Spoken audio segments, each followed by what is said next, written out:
At my husband's funeral, my son, a young, wealthy businessman who's always in a rush, walked up to me with eyes gentle, yet distant. He squeezed my hand and said proudly, "Mom, I just want to make sure you're comfortable in the mansion I bought for you." I froze. My heart sank. What mansion? For the past 2 years, I've still been in the old 4B apartment, the one with peeling floors, a leaky roof whenever it rains, and I've been living on my husband's modest pension. My daughter-in-law stepped closer, a fitted black silk dress, expensive perfume overpowering the floral scent of the service. She smiled slightly, lips red as blood, but her eyes were cold and haughty. I knew that look, the look of someone who has taken what isn't theirs. And when I looked straight at her and calmly asked, "What mansion are you talking about, son?" Her smile stalled, frozen in a room suddenly filled with suspicious glances. She didn't know that just a few weeks later, that mansion would become the place where her reputation, her marriage, and the flashy life she built on lies would be buried. If you're still listening, tell me where you're watching from. Every comment you leave is another mark in this journey. And if this story has touched you, don't forget to hit like so it can reach even further. My name is Brenda Cole, 67 years old, widow of a man I loved for almost my entire life, Michael. We lived simply in a small apartment in Davie, Florida, where the hallway always smelled like morning coffee and you could hear kids playing. I wasn't wealthy, but I used to think I was happy because I had a steady family and a successful son people admired. But sometimes what hurts most isn't poverty, it's realizing you've been forgotten inside your own family. And that funeral where I should have only said goodbye to my husband became the day I realized the daughter-in-law I'd tried to love was the one who had taken everything. That morning, weak sunlight came through the funeral home's glass windows in Coral Springs, tinting the white ribbons on the wreaths gold.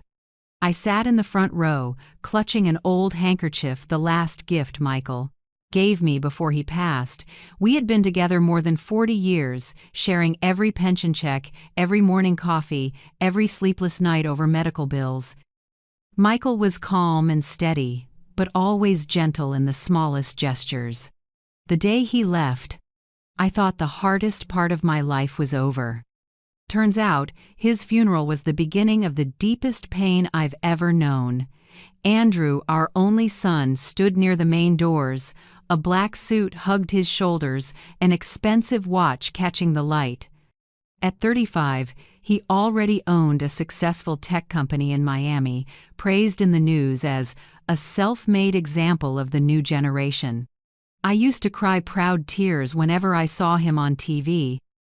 But the more successful he became, the less he was home. Calls got shorter, visits got briefer, replaced by quick notes. "Mom, Serena will swing by to drop you some money for groceries." Serena, Andrew's wife, is the kind of woman who makes people look twice. Golden hair, a perfect smile, and a way of walking like the world should step aside. I tried to love her, the way American mothers-in-law do, look for common ground, compliment the pie she brought, try to believe she truly loved my son. But there are things an older woman can sense without proof. The look of disdain when she saw me use an old wallet. The way she said, "Mom," without ever really meeting my eyes. And now, in Michael's funeral, she stood by my son as if she were the one who had lost the most. She placed a hand on Andrew's shoulder, whispered something, and then, right in that moment, Andrew said the sentence that made the crowded room go silent. "Mom, I just want to make sure you're comfortable in the mansion I bought for you." I thought I misheard. A few seconds stretched as long as a lifetime. Then I answered, voice shaking, "What did you say, Andrew?" I've never lived in any mansion." Andrew frowned, confused. "What do you mean, Mom?" "The house in Coral Gables, the one I bought 2 years ago. I remember you said you loved the backyard." My chest tightened. Coral Gables? I've never set foot there. For the last 2 years, I've still been in 4B, The old place in Davie where every morning I catch leaks with a plastic bucket. Serena cut in immediately, voice sweet but sharp as a blade. Mom must be confused. She's been forgetful lately, we've been worried. That line rang out clear, like she wanted everyone to hear it. I glanced around, some relatives looked at me, a few nodding with pity. I bit my lip and kept steady. I'm not confused, Serena, I said quietly. I remember every crack in my wall, every hiss in my pipes. If I truly lived in a mansion, I wouldn't be carrying a bucket every night to catch drips. The room went silent. Andrew looked at his wife, then back at me. Serena tightened her grip on her purse and forced a smile. Of course, Mom is just joking. But her eyes said otherwise, darting, startled then, narrowing into a quick, warning glance as if telling Andrew to keep quiet. I'm old, not blind. I know the look of someone hiding a secret, and Serena had just given it away. After the service, when most people had left, Andrew came over, still looking rattled. Mom, he said softly, maybe I should swing by the apartment soon. I thought you'd already moved. No, I'm still there, Andrew. I never left, and I never received any key except the key to 4B. I watched his face tighten. Something was cracking inside the son I've loved all my life. Behind him, Serena stepped up, voice smooth as velvet. Honey, it's your dad's funeral. Can we talk about this later? Mom's just emotional. I turned to her. Serena, I said, calm but firm. I've lived long enough to know when someone's lying. She pressed her lips together, eyes skittering away. Andrew squeezed my shoulder and murmured, Mom, let's get some air. But I didn't want to leave. I wanted this ended now. No, Andrew, I said. If you really bought me a mansion, I want to know why I've never lived there. Serena stepped back, a practiced smile returning. Mom, you're drawing attention. This is your husband's funeral. Exactly, I said slowly. That's why I don't want anything else to be hidden today. Aunt Lillian, Michael's younger sister, happened to walk by and heard it. She stopped, looked at us, then said gently, I just visited Brenda's apartment last week. She still lives there. I even brought her an apple pie. The air froze.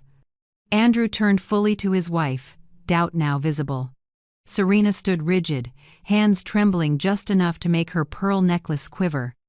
I took a breath and kept my voice even. Son, I think it's time we talk in private, just the three of us. Andrew nodded and asked a funeral home staffer to open a small back room for family.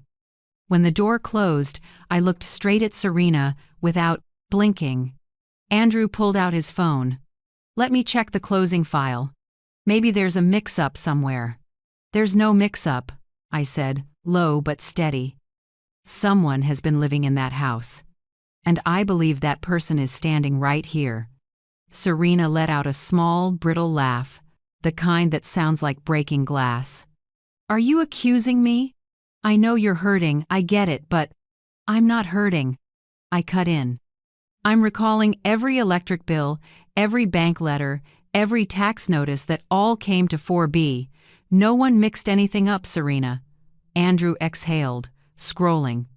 Mom, here it is. The confirmation for the Coral Gables purchase, signed 2 years ago, recipient Brenda Cole. He paused. Mom, there's your electronic signature. I stared at the screen. That signature wasn't mine. The strokes were straight, stiff, missing the soft loop of my right hand. That isn't my signature, I said quietly. Andrew froze. Serena went pale as if the blood drained from her face. No one spoke for a few seconds. Only the hum of the vent and my heartbeat thudding in my chest. Finally, Andrew whispered, Mom, we need to review everything, including the bank records. Serena turned away, clutching her purse. This isn't the time, she muttered. But Andrew looked right at her, his voice no longer gentle. No, Serena, this is exactly the time. I knew, In that moment, things had started to break. And I also knew that although today was my husband's funeral, another funeral for the lies was being prepared right there in that small room. Andrew sat on the wooden chair by the small table in the family room. The soft yellow light showed the dark circles under his eyes, proof of many sleepless nights. The room smelled of polished wood and funeral flowers, making the air heavier. I stayed standing, hands clasped to keep them from shaking. "Let me show you," Andrew said, pulling out his phone. "Maybe you really forgot. I have photos." I looked at the bright screen. A woman stood in a large kitchen. Sunny light. A stainless steel fridge. A spotless white stone island. She wore a beige sweater and gave a slight smile toward the camera. From a distance, at a glance, she did look like me. Same short gray-streaked hair, a slim frame, hands laced in front. But the longer I looked, the colder I felt. I tilted my head and drew a breath. "Andrew," I said slowly, "that woman is not me." He frowned. "What are you talking about, Mom?" "She looks exactly like you." I pointed to the screen. "Do you see the small scar on my right wrist? I got it slicing apples in 1998. She doesn't have it. And here, I touched my own cheek. I have a tiny freckle on my left cheek. She doesn't." Andrew went still. He zoomed in, eyes scanning the details I named. His face shifted from surprise to confusion. He swiped to the next photo. "This one," he murmured, "in the find yard. Mom, that's the garden you said you loved." I followed his gaze. The woman stood by a blooming rose bush holding a watering can. Behind her, tall palms and a pale stone wall. I had never seen that place. "Son," I said, "I've never stood in any garden like that. I don't know that wall. I don't know those roses." He swallowed. He slid through more images. On a sofa in the living room, opening the garage holding a bouquet. Every shot was the same woman and none were me. The screen's light washed his face paler and paler. Across from us, Serena folded her arms and tried a thin smile. "Honey," she said, high and soft, "I think Mom's mistaken. It's a painful day, her memory might be jumbled." I looked straight at her. "Serena, I am still clear enough to tell the difference between a dream kitchen and my real one, the one with a refrigerator that roars every night and a light bulb that's been flickering since last year." The room seemed to refrigerator. Lock in place. Andrew's eyes flashed, for the first time, with doubt. "Serena," he said slowly, "who is the woman in these photos?" She jolted, lips parting without sound. Then, a thin, forced smile. "Not now. This is your father's funeral. No, Serena." Andrew's voice was low and sharp. "Who is she?" I saw her throat twitch. The hallway outside had started to murmur. Some relatives must have heard a bit. The whispers slipped under the door like small waves. Serena tried to steady herself, her voice trembling. I don't think this is the right time. People are watching." I glanced at Andrew. "Son, if you really want the truth, there's no better time than now." He drew a breath and nodded. "You're right. We clear this up here." I sat, keeping my voice unusually calm. "Andrew, if you truly bought that mansion for me, check the basics, the name on the deed, the utility bills, and the door codes. I've never had any door code except opposite. The one for 4B? Remember?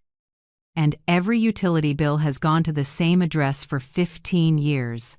Andrew turned to his wife. "Do you have the documents, Serena?" She gripped her purse and shook her head. "That's the broker's side. I don't keep them. But I'm sure everything's legit. Mom must be mistaken, really." I exhaled and set my hand on the table, voice steady but firm. "If there's a mistake, it certainly isn't mine. I know every pension dollar, every one of your father's medical costs, every bill I've struggled to pay." Andrew stared at his phone, breathing faster. I remember asking Serena to handle the move for Mom, he said quietly. You told me she'd already moved to Coral Gables and sent me photos. These photos. Serena rushed in. You said Mom asked me to e-sign for her. Remember? My head snapped up. E-sign? I have never signed anything I didn't read, and I don't recall asking anyone to sign for me, especially for a house you said was for me. Serena's face went chalk white. She edged back, scarlet lips trembling. You're misunderstanding. I only wanted to make things quick, you know. Andrew lifted his head. His eyes were different now, no softness, no trust, only the cool clarity of someone who has just realized he's been deceived. Serena, he said, each word dropping like a blade, tell the truth. You're living in that mansion, aren't you? The air turned to lead. I could hear the wall clock tick. Serena stood rigid, swallowing hard. Then, in a thin, cracked voice, she said, Yes, I'm living there. It felt like a punch to the chest. For a moment, all sound vanished. I only saw her lips move and my son's face drain. Andrew dropped into the chair, fists clenched around his phone. God, he exhaled. What did you just say? She stammered. I thought the house was too big for Mom. So I stayed there for a while she remained at the old apartment. I tilted my head, oddly calm. For a while, for 2 years, Serena? She stiffened. You're misunderstanding. Enough. Andrew's voice filled the small room. You've lied to me for 2 years? Serena stepped back, tears welling, but neither of us believed them. I sat still, hands in my lap, the cold spreading from my chest to my fingers. Something in me, something once soft, was cracking, not from despair, but from awakening. I looked straight at her and said, quiet and clear, Do you understand what you just admitted? You lived in the house my son bought for me, while I caught leaks and ate canned soup every night. She wiped at her eyes and forced a smile. Please don't make this bigger than it is. I just wanted everyone to be happy. Andrew's voice broke. What happiness is built on lies, Serena? Out in the hall, the murmurs swelled. I heard someone whisper, What's going on? And footsteps stop outside the door. I turned to my son. Andrew, I said softly, we can't let this slide. Check everything the house records, the transactions, and who actually holds the title. The truth doesn't fear the light. He nodded slowly. His eyes went back to his wife, now only tired and disappointed. Serena bowed her head, voice shrinking. I don't want to discuss this here, please, but I knew every plea was just a way to delay the unavoidable. Because the moment she admitted living in that mansion, the wall propping up their marriage cracked, and I knew it would all collapse soon. Serena stood silent for a few seconds after blurting out her confession. She seemed to realize she'd said too much. She straightened, smoothed her golden hair, and changed tone, trying to regain poise. I just thought, the house was too big for an older person, Mom. You're used to a small apartment. That mansion has too many stairs and it's far from the center. I worried you wouldn't adjust, so I cut in, not loud, but each word heavy enough to thicken the air. So you lived there in my place for 2 years? Serena pressed her lips together, eyes sliding away. I just stayed temporarily, to keep an eye on the house for you.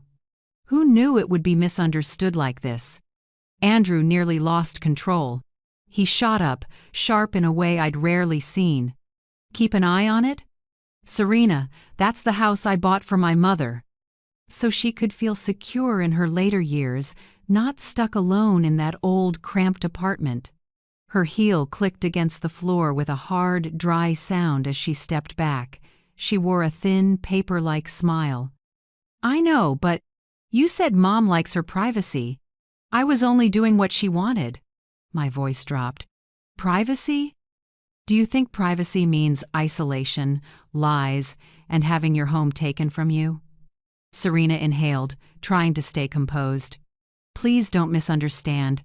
I was afraid the move would be too tiring. So I told Andrew you didn't want to leave the old place. I remember you said you like your neighbors there, right? Andrew whipped toward her. Hold on. You told me Mom didn't like being visited, that she wanted to be alone, needed privacy. You said Mom asked not to be bothered because she was tired. I believed that for 2 years. The word believed caught in his throat. I could feel the hurt of a son robbed of the most sacred bond there is. I placed a hand on my chest to steady my breath. Suddenly everything clicked, like a puzzle I'd only seen in pieces. The calls Andrew said he was too busy to make, the Thanksgivings I waited alone, the postcards I sent that never got a reply. Turns out my son wasn't indifferent. Someone had built a wall between us made of sweet words, fake emails, and Mom said she doesn't want to see you. Andrew's voice was low but firm. You lied to me, didn't you? About everything? Serena bit her lip, face, still trying for coolness, but her eyes wavered. I don't think of it as lying. I just wanted things to run smoothly. I watched the conflict rise in her. Then, in the tension, she let out a line that chilled me. Because I could. Because no one questioned it. The room went dead quiet. Andrew stared, stunned. I felt the world stop. That one line, casual and arrogant, exposed who she really was. A woman who believed the greatest power is other people's indifference. Andrew shook his head, voice cracking. Do you realize what you've done? You stole 2 years of my life with my mother, years we can't get back. Serena tried to defend herself, eyes glassy. I didn't mean it. I just thought Mom would be happier not being bothered. You were busy, and I didn't want her to feel hurt that you had no time. I was trying to be kind. I let out a small laugh with no joy. Kind to who, Serena? To me or to yourself? She looked down and said nothing. Tears fell perfectly timed for sympathy. But I'm too old to be fooled by late tears. Andrew drew a breath and turned away. Pack your things and leave that mansion. As soon as the funeral is over, I don't want another excuse. Serena's eyes flew wide. She stepped closer, voice breaking. You can't say that. This is your father's funeral. People are outside. Don't make a scene. No, Serena. My voice was even and final. Precisely because this is my husband's funeral, I won't allow another lie in this place. She turned to me, trying to look fragile. Mom, please. Don't let Andrew lose face in front of the family. I stood, straightening my back, and spoke slowly. Today, the person losing face isn't Andrew. It's you because you chose deceit. Andrew sat, rubbing his temples. I saw both anger and shame in him. I was so foolish, he muttered. All this time I thought Mom didn't need me. I beat myself up for not being there. And it was you who orchestrated it. Serena sank into a chair, tears spilling. Don't say that. I was trying to keep the peace. Mom and we've never gotten along. I was afraid she'd wear you out. My voice softened but stayed cool. You know who was worn out? Not Andrew. Me. Worn out from believing my son had forgotten me. Worn out from thinking I no longer mattered to anyone. Silence stretched. I could hear rain begin to tap against the small window. I turned to Andrew and said gently, Son, it's time you check everything, the bank records, the mail, the messages you thought were from me. You may find more than you expect. He nodded, his eyes more resolute than ever. I will. I want to know how much of my life over the past 2 years was real. Serena reached for Andrew's hand, pleading, Honey, don't do this to me. We can talk later. Mom is too emotional, and so are you. I don't want us to say things that tear the whole family apart. Andrew pulled his hand back. Tear apart? You think it isn't already? You took my mother's trust and the bond in this family. What more do you want? I sat down, quietly watching, not interrupting. I knew any defense Serena made now would only expose her further. She wiped her tears and spoke softly. Honey, I just didn't think Mom would react so harshly. If she could accept that I only meant well, maybe. Andrew cut in. Enough. My mother doesn't need you to decide what's good for her. Serena stood, inhaled, and put her cold mask back on. If you want to investigate, then investigate. I have nothing to hide. She said that, but I clearly saw her hands tremble. I turned to Andrew, my voice low but steady. Son, don't let this be forgotten. I don't want it to end with a fake apology. See it through, and let the truth speak for itself. He nodded, and placed a hand on my shoulder, a gesture that felt both like an apology and a promise. I turned to Serena with a slight smile. Serena, you can cry, you can play the misunderstood wife, but remember, tears don't wash away guilt when someone cries only to keep a mask on. Serena looked at me, anger flashing in her eyes, no longer contained. As for me, in that moment, I felt an odd calm. Maybe because I finally understood, this wasn't a family misunderstanding anymore. This was a fight to reclaim the truth. And this time, I would not step back. 3 days after the funeral, a light Florida rain fell. It was soft but persistent, as if it wanted to keep me in that old 4B apartment a little longer. I was making coffee when I heard a knock. When I opened the door, Andrew stood there soaked, holding a worn brown box. His face was tired, his beard unshaven, and his eyes red, but not from the rain. I brought this for you, he said hoarsely. It's what I found in the office at the mansion. I invited him in. We sat at the small dining table by the window, the spot where Michael used to read the paper every morning. The little room felt warm but empty. The dim light outside only managed to brush the faded wedding photo on the wall. Andrew set the box on the floor and opened it. Inside were a stack of envelopes, some files, and a black leather notebook. He bent down and pulled out the first envelope. I think you should see this first. I took it, a birthday card with a cream cover and a pink ribbon. The handwriting on the envelope was mine, from at least 3 years ago. To my beloved son, Mom. I opened it. Inside was a card that had never been unsealed, the flap still glued tight. My God, I whispered. You never received these cards, did you? Andrew shook his head, eyes down. Not a single one. There are cards from earlier years, too. I looked at the other envelopes in the box. 2019, 2020, 2021, 2022, all in my handwriting, sent to Andrew's friend. Office address. All unopened. I placed my hand on one of the cards, feeling like I was touching a stolen piece of memory. Each one represented a year I sat alone in this apartment, writing to my son with love, waiting for a phone call that never came. I thought you were mad at me, Andrew said quietly. Serena told me you didn't want contact. She even showed me emails you sent asking me not to bother you. I looked up. Emails? I don't even know how to send emails. I only write by hand. He nodded. I know, and I printed all of them. He pulled out another stack, printed emails showing my name as the sender. The tone read like someone distant. Andrew, I need time alone. Don't call me too much. I feel tired. My hands shook holding the page. No, Andrew, I never wrote these lines. He clenched his fists, the veins rising in his neck. I know. Now I know. But before, I believed it. Serena said you'd changed, forgetful, moody, for no reason. She said you needed space.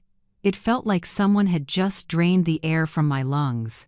It turns out every silence over the years had been arranged by someone else. I reached for the last item in the box, the black leather notebook.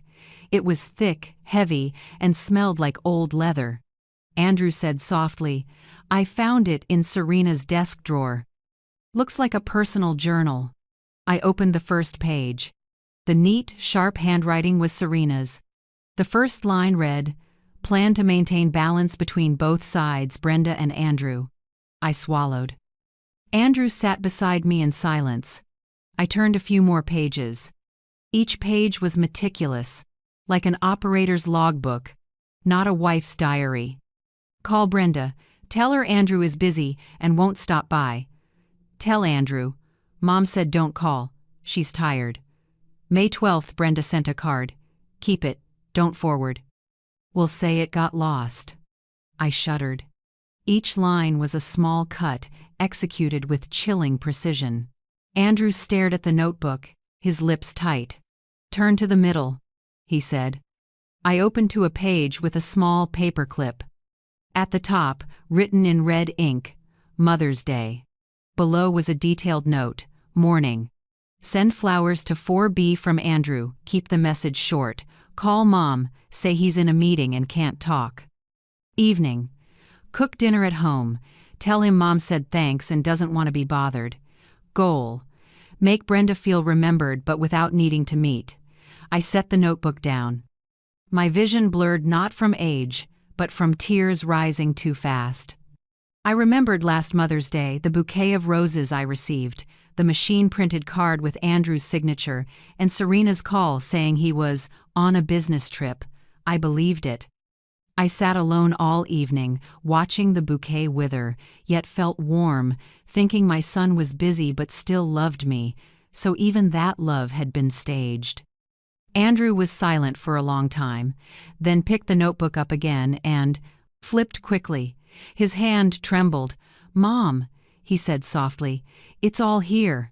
Notes about the transfers, a whole plan to manage communication between you and me." I closed my eyes. A cold current ran down my spine. "You know," I said, my voice low, "all this time, I kept thinking it was my fault, that I was too sensitive, expected too much, too selfish to feel abandoned. But in truth, I was just a victim of scripted words." Andrew squeezed my hand. "Mom, I'm sorry. I was blind." I shook my head. "No, Andrew, it isn't your fault. Serena knew how to make you believe. You're a good man, and that's exactly what made you easy to use."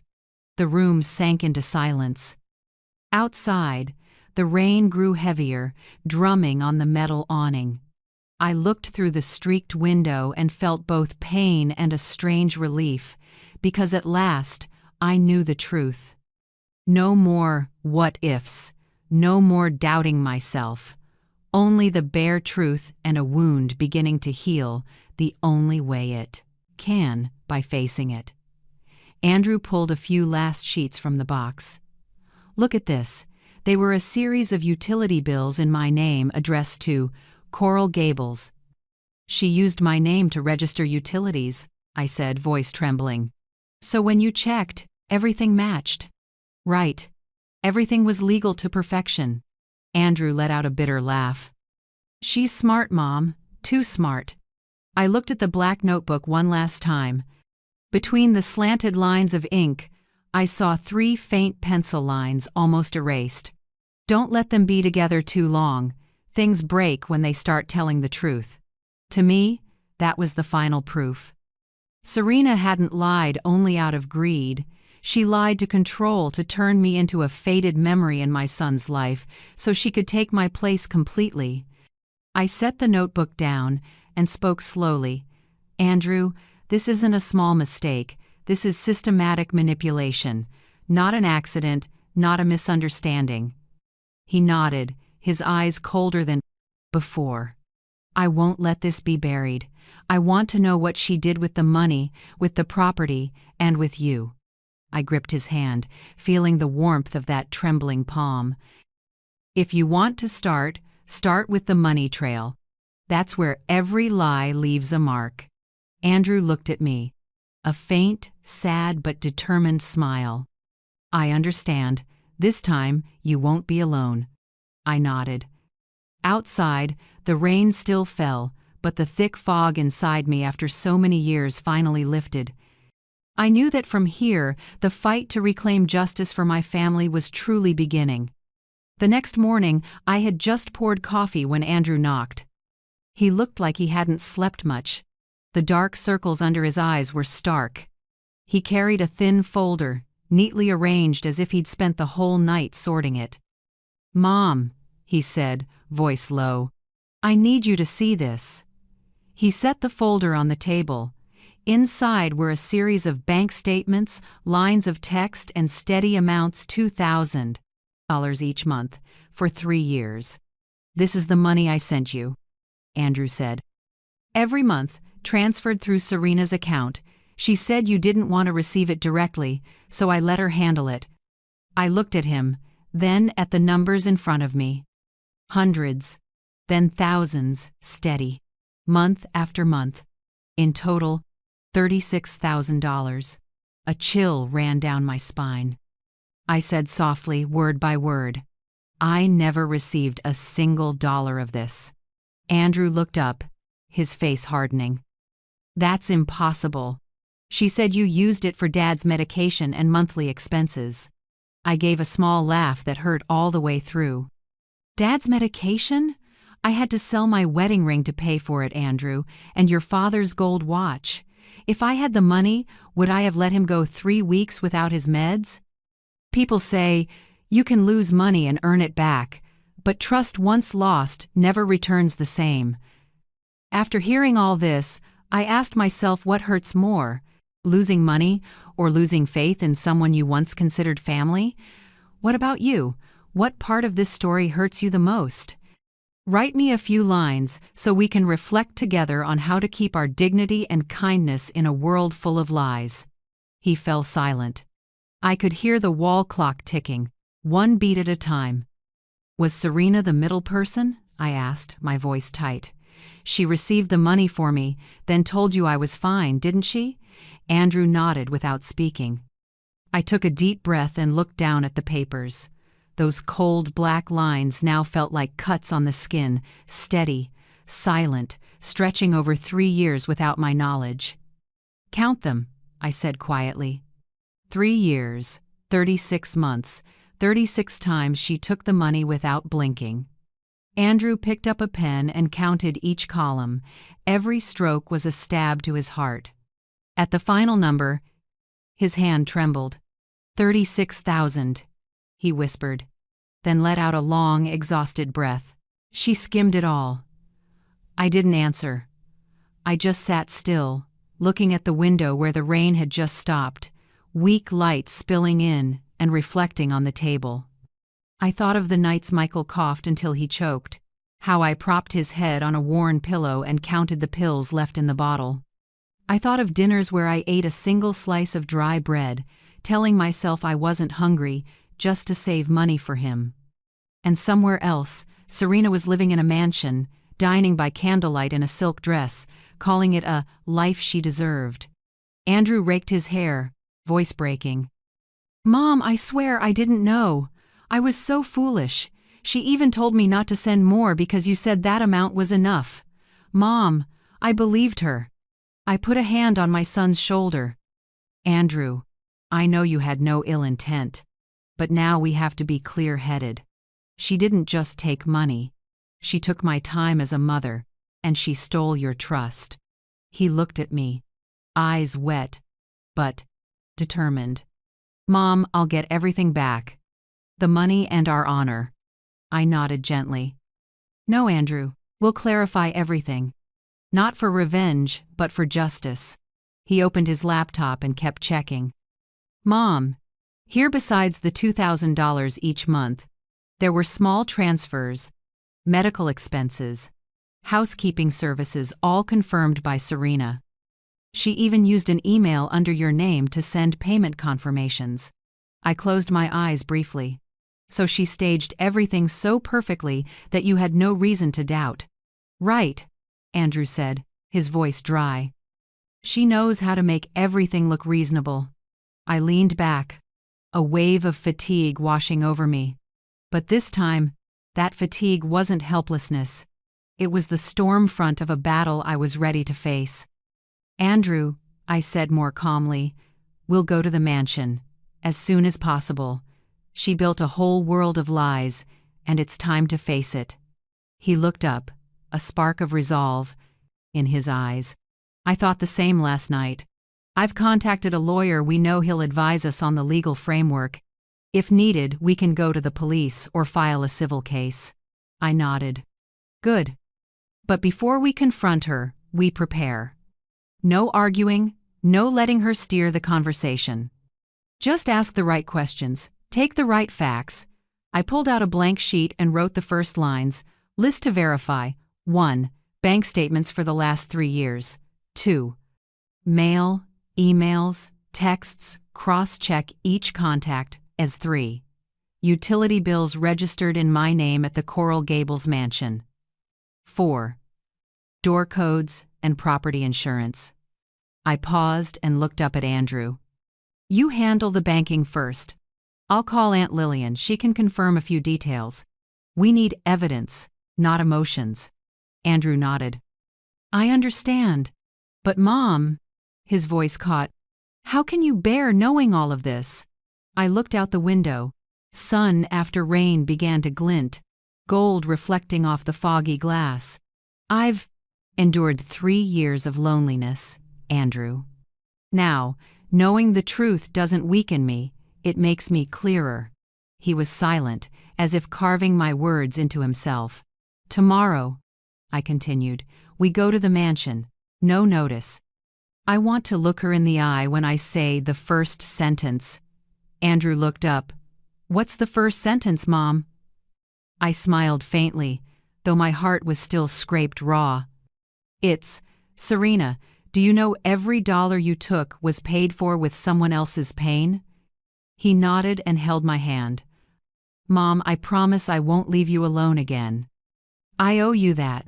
I looked at my son, and for the first time in years, I saw not only love in his eyes but awakening the one thing every mother hopes for in her child, no matter the cost it takes to get there.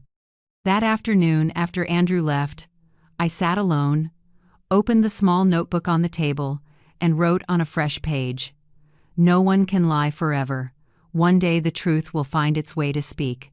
I set down the pen and closed the notebook. Inside, the pain began to settle, making space for something else: agency, strength, and clarity. I have lost too much: money, time, hugs, phone calls. But what Serena cannot take is my ability to rise. Tomorrow, I will walk into that mansion not as a deceived mother, but as a woman who will claim justice for herself. That morning, Florida sunlight poured gold across the roads of Coral Gables, a neighborhood I'd only seen in pictures. Tall palms leaned over stone walkways, white mansions with red tile roofs stretched in a line, elegant to the point of cold. Andrew's car slowed as we turned onto the last street. I looked through the window and my heart sank. In front of us was the mansion where I should have lived for the past 2 years. 2 stories, white walls, Spanish tiles, a balcony draped in bright bougainvillea, a wrought iron gate opened onto a marble courtyard with a small fountain and an angel statue at the center. Every detail was perfect, like it had been cut from an architecture magazine. Andrew eased to the curb and drew a breath. "Ready, Mom?" I nodded. "I've been ready since the day she started lying." He stepped out and pulled a key. When the lock turned, the dry click sounded like an opening line to a truth that couldn't be taken back. The front door swung open.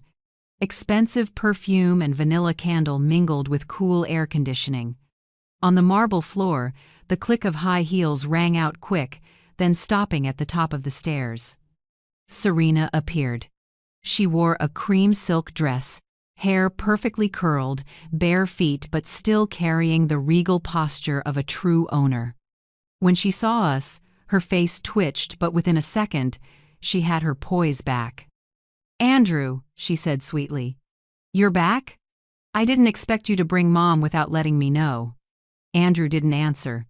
He stepped in, eyes like steel. "This is my mother's home, no notice needed," Serena pressed, her lips, shoulders lifting slightly. "This house is in your name. I'm your legal wife, so I have the right to live here. If Mom feels uncomfortable, I'm happy to give her a tour." I drew a breath, keeping my voice even. A tour? No one needs a tour of the place she should have lived in for 2 years. Her smile stalled. Andrew pulled the black notebook from his pocket. The moment she saw it, her face went pale. He set it on the stone counter, thud, a heavy sound dropping into the silence. "You recognize this?" he asked, low and slow. Serena stepped back, lips trembling. "That's my journal. You violated my privacy," Andrew answered flatly. "Not a journal. A record of wrongdoing." She opened her mouth, but before she could speak, I stepped forward. "Serena, do you know the things I demand in life aren't mansions, cars, or a name to flaunt? I only want what you took, the smallest things. A birthday card, a dinner with my son, and money for card. My husband's medicine, when he was dying. That's all." Serena stood still. The fake strength on her face cracked like paint under harsh sun. Andrew looked at his wife, his eyes more disappointed than angry. "Why, Serena? Why would you do this to my mother?" She turned away, voice trembling but still playing fragile. "You don't understand. Mom never truly accepted me. She always saw me as an outsider. I just wanted a place." "By stealing?" I asked softly. "By inventing stories, dividing mother and son, then living in a home bought with love and trust." She snapped back, voice rising. "Because she was always between us. You always talked about her cooking, about how she worried about you." I was tired of living in that shadow. Andrew froze, as if slapped. "So that's it? You were jealous of my mother?" Serena panted, then shouted, "Yes! Because you love her more than you love me." The room seemed to shatter under that line. I stood still. Every secret, every move, every scheme now gathered under one bare reason: petty, selfish jealousy. Andrew stepped back, his eyes hollow. "You destroyed your marriage over that?" Serena clutched her chest, tears falling, but I recognized them not as remorse, but as the fear of losing power. I touched the cold stone counter, letting the chill steady me, reminding myself to keep breathing, keep calm, keep the evidence. "Andrew," I said slowly, "let her speak it all. Let her own words indict her." He nodded, staring at Serena. "You took the money, faked messages, kept me from my mother. What else do you have to say?" Serena wiped her tears, her voice fraying.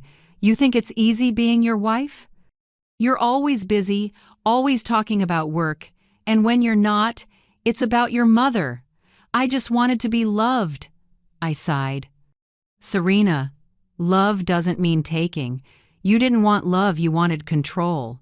She turned on me, eyes full of resentment. "What do you know about marriage? Have you ever had to fight for someone's love?" I smiled lightly, though the scar inside me had long since closed. "No, because I never had to fight for it. I only had to be worthy of it." Serena bit her lip, shoulders trembling. She looked around the white walls, the crystal chandelier, the polished stone floor, as if everything was turning its back on her. Andrew stepped forward, his voice cold and final. "Serena, you need to leave the house now. This is no longer your place." She widened her eyes, trying to regain her old hauteur. "You don't have the right to throw me out. I'm your legal wife, and this house is in your name. If I want, I can stay as long as I please." "Right," Andrew replied, "but not after you're sued for financial fraud and identity forgery." That sentence made Serena turn pale. She looked at me, as if seeking a little pity, but I only met her gaze with calm eyes. "Serena," I said slowly, "when you took this house, you thought you'd won. But there are things you can't take: the truth, a mother and son's bond, and trust. Those things, no matter how many signatures you forge, can't be faked." She turned away, gripping the stair railing, her voice almost a scream. "You think you're better than me? Fine, but this isn't over. I won't let you take everything from me." Andrew answered shortly, his voice like steel. "No, Serena. You're the one who took everything, and now you're only losing what never belonged to you." She looked at him one last time, her eyes filled with both hatred and despair. Then, without another word, Serena turned and walked up the stairs. The echo of her heels rang through the empty house, slow and heavy, like bells tolling for a crumbling illusion. Andrew sighed and dropped into a chair. I went to my son and set my hand on his shoulder. "You did the right thing, Andrew. Sometimes to get peace back you have to dare, to let everything collapse." He nodded slightly, his eyes still fixed on the staircase. "Mom, I don't understand how I ever loved someone who could be that cold." I looked at him and said softly, "Because you have a heart that trusts. Don't let her take that from you." Outside, the late afternoon sun cut through the window, pouring a warm strip of light across the marble floor. I stood still, taking in the house my house, and knew that, from today on, I was no longer the deceived one. Even if Serena swore, "This isn't over," I understood with the truth exposed, this was the beginning of the end for her. After the confrontation in Coral Gables, Serena vanished from our sight as if she'd never existed. She didn't pack, didn't leave, she simply barricaded herself in the mansion, locking doors, pulling curtains, ignoring calls. Andrew tried calling dozens of times. Each time, the cold sound of voicemail played, a wall between the truth and cowardice. 3 days passed. The lights still burned at night, but no one went in or out. Andrew contacted the attorney, and I returned to the old 4B apartment, keeping myself busy so I wouldn't be swallowed by emotion. On the fourth morning, just as I finished brewing coffee, the phone rang. An unknown number. I hesitated a few seconds, then picked up. "Mrs. Cole?" A middle-aged woman's voice. A bit husky. Slightly urgent. "I'm Rosa Alvarez. I work for a few families in Coral Gables, and I think you should know this." I tensed slightly. "What is it, Miss Rosa?" She drew a long breath. "It's about Mrs. Serena." At that name, my hand tightened around the receiver. "Go on." "Mrs. Serena," Rosa continued, "has lived in our neighborhood for nearly 2 years. Everyone thinks she's a widow. She told people her husband, a businessman named Andrew, died of late-stage cancer. She said the mansion was an inheritance. He left her before he passed." I froze, my heart twisting. "You're saying she told them her husband was dead?" "Yes, she accepted condolence flowers, held a memorial, even put a framed photo of a man on the mantel, said he was her late husband.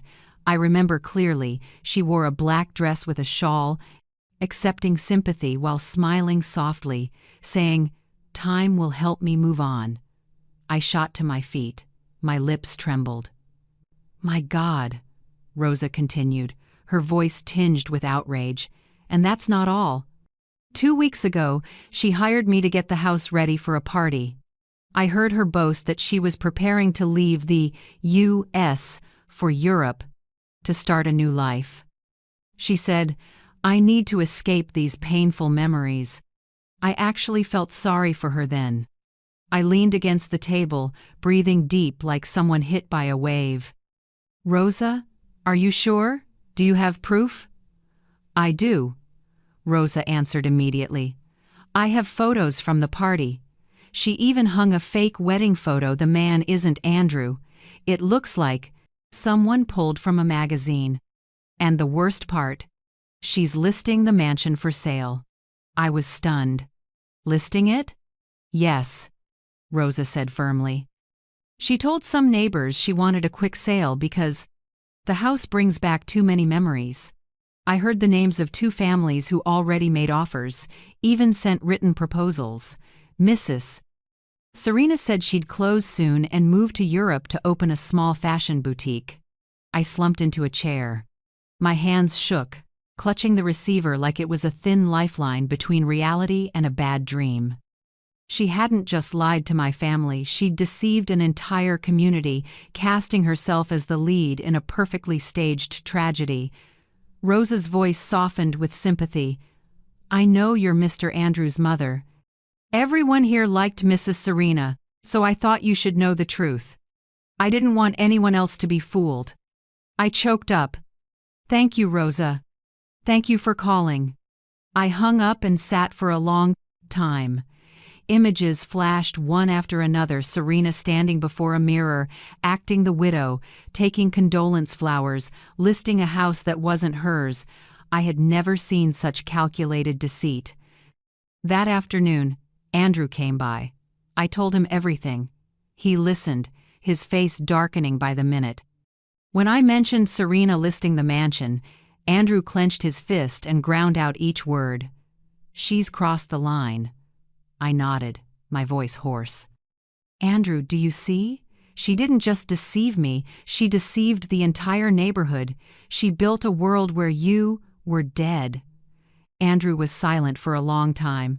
I saw his shoulders tremble. Then he spoke, choked but resolute. "Mom, it's time to make it public." I looked at him, waiting.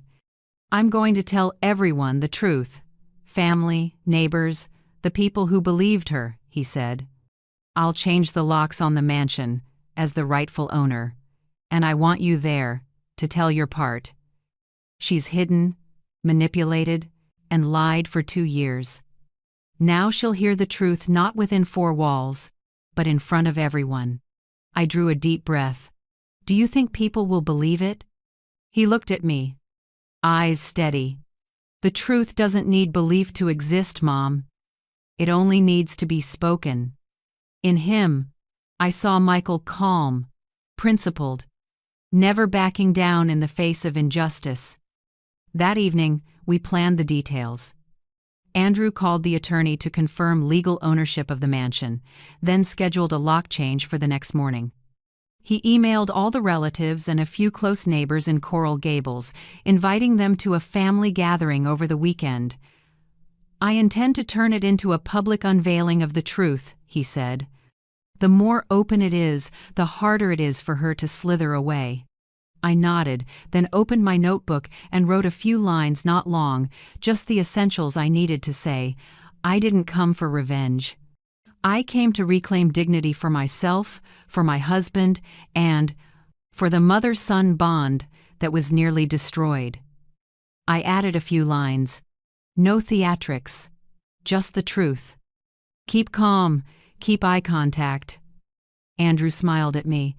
"You're preparing like someone about to take the stand." I answered, quiet but firm. "Every truth needs witnesses, son. And this time, I won't let anyone rewrite my story." The room fell into silence, broken only by the ticking clock. I felt like I was standing on the threshold between past and present on one side, the long years of deception. On the other, the glare of light, harsh and stinging. Andrew sat across from me, taking my hand. "Mom, when this is over, I want you to move in with me. Not out of pity, but because I want it." I squeezed his hand lightly. "I'll think about it, but right now, we have work to do." When Andrew left, I looked out the window. The sunset reddened the whole sky, reflecting off the old buildings. Part of me felt tired, another part felt a strange vitality returning. I knew what lay ahead wouldn't be easy. Serena would react, maybe scheme, maybe play the victim.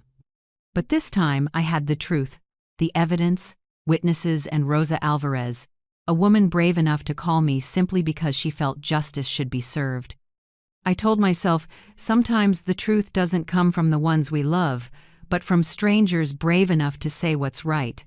That night, I rewrote my short speech for the upcoming gathering. No flowery words, no blame, just the final line I wanted everyone to hear. When a woman is stripped of her voice, she doesn't disappear, She waits for the day to speak again, with her whole heart and with evidence. I set down my pen and closed my eyes. The fear was gone.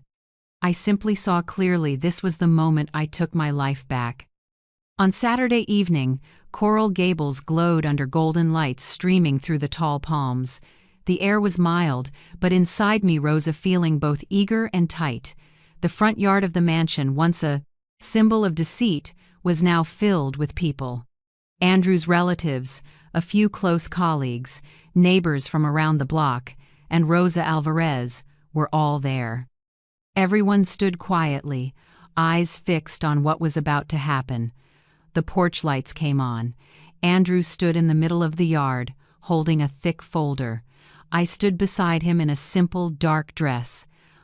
In front of us, Serena appeared, dragging 2 suitcases, her face taut but still trying to project poise. She wore a white dress, perhaps to look innocent, but her stiff face and heavy makeup couldn't hide her restless eyes. "Are you trying to turn this into a farce?" Andrew's voice was low but carried clearly. "I invited you here to talk, not to put on another performance." Serena set down the suitcases, crossed her arms, and tried to keep her tone even. "What do you want?" "I just want to leave quietly." "No need to blow this up in front of everyone." Andrew shook his head. "No, Serena, these people have the right to know. Because for 2 years, you lied to them." Murmurs spread. I heard whispers. "What's going on?" "That's Andrew's wife," she said. "Her husband died of cancer, didn't she?" Andrew opened the folder and pulled out a few pages, speaking clearly and methodically, like a carefully prepared indictment. "Serena Cole, my legal wife, told people I died of cancer. She accepted condolence flowers, held a memorial, and listed this mansion as inherited property. Here is the title: this house is in my name. She has no right to sell, transfer, or occupy it unilaterally." The buzz rippled like a wave. A few jaws dropped. Mrs. Martinez, a kindly older neighbor, stepped forward, her face stunned. "Good Lord, Serena, I brought you food to comfort you." "You said your husband died of cancer. I cried with you." Serena flinched, her shoulders trembling, but forced a crooked smile. Everyone misunderstood. I was joking." Andrew cut in, icy. "No one. Jokes by accepting funeral flowers and hanging a dead man's photo." "Serena." The air thickened. I could hear the wind threading through the palms, dry and cool. Andrew turned to me and nodded. "Mom, your turn." I stepped forward. The yard went silent. I looked around, faces both familiar and new, people who had believed Serena was a grieving widow. I spoke slowly but firmly. "I am Brenda Cole, Andrew's mother. For 4 years, I lived alone in a small apartment in Davie. I didn't receive a single card, phone call, or check-in from my son because Serena blocked them all." A few people sighed. I continued. "When my husband Michael was dying, I couldn't afford his medication. I sold my wedding ring. Meanwhile, Serena took the money. Andrew sent me. Lied that I didn't want to see anyone, that I was difficult, that I had lost my mind." I paused to steady my breath, then looked straight at Serena. "You said I needed privacy. In truth, you wanted me to second, disappear so no one could verify your words." The crowd murmured. I saw phones rise, lights flickering as people recorded, but I didn't care.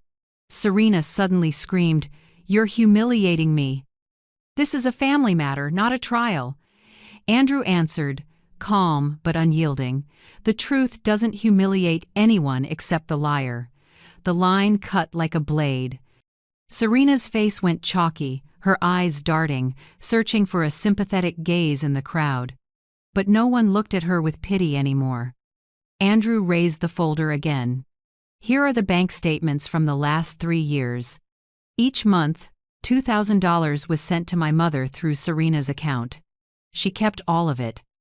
A total of $36,000. And here are printed emails where Serena impersonated my mother to confirm receipt." Everything has been forwarded to our attorney. Sighs, murmurs, then silence. Some people shook their heads.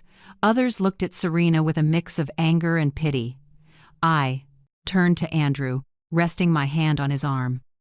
My son isn't perfect. He believed the wrong person, but he's brave enough to admit it and strong enough to make it right.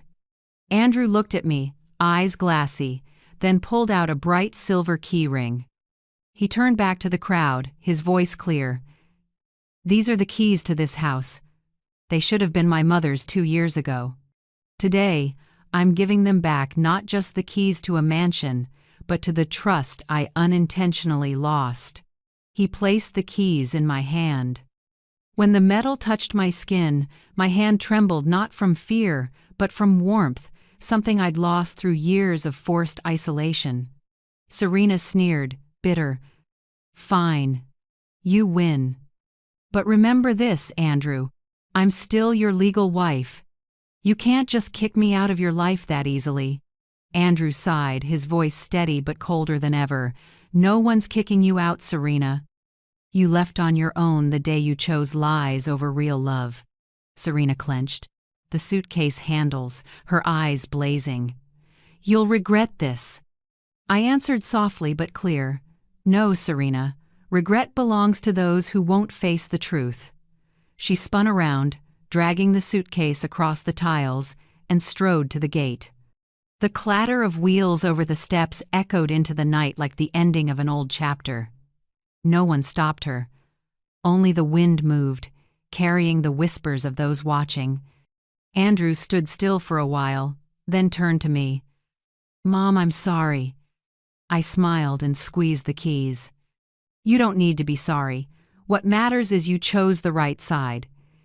He nodded slightly, tears shining under the porch lights.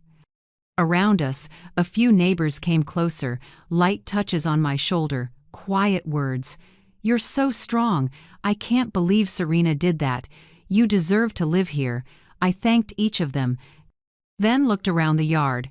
This place had once been a stage for lies, and tonight it was a courtroom of conscience. No judge, no jury, only the truth, standing tall, burning bright in the Florida night. As people drifted away, Andrew came over and said softly, I want you to move in tomorrow. This house needs a good person living in it. I nodded, my eyes stinging. Tomorrow I'll come home. I looked up at the sky.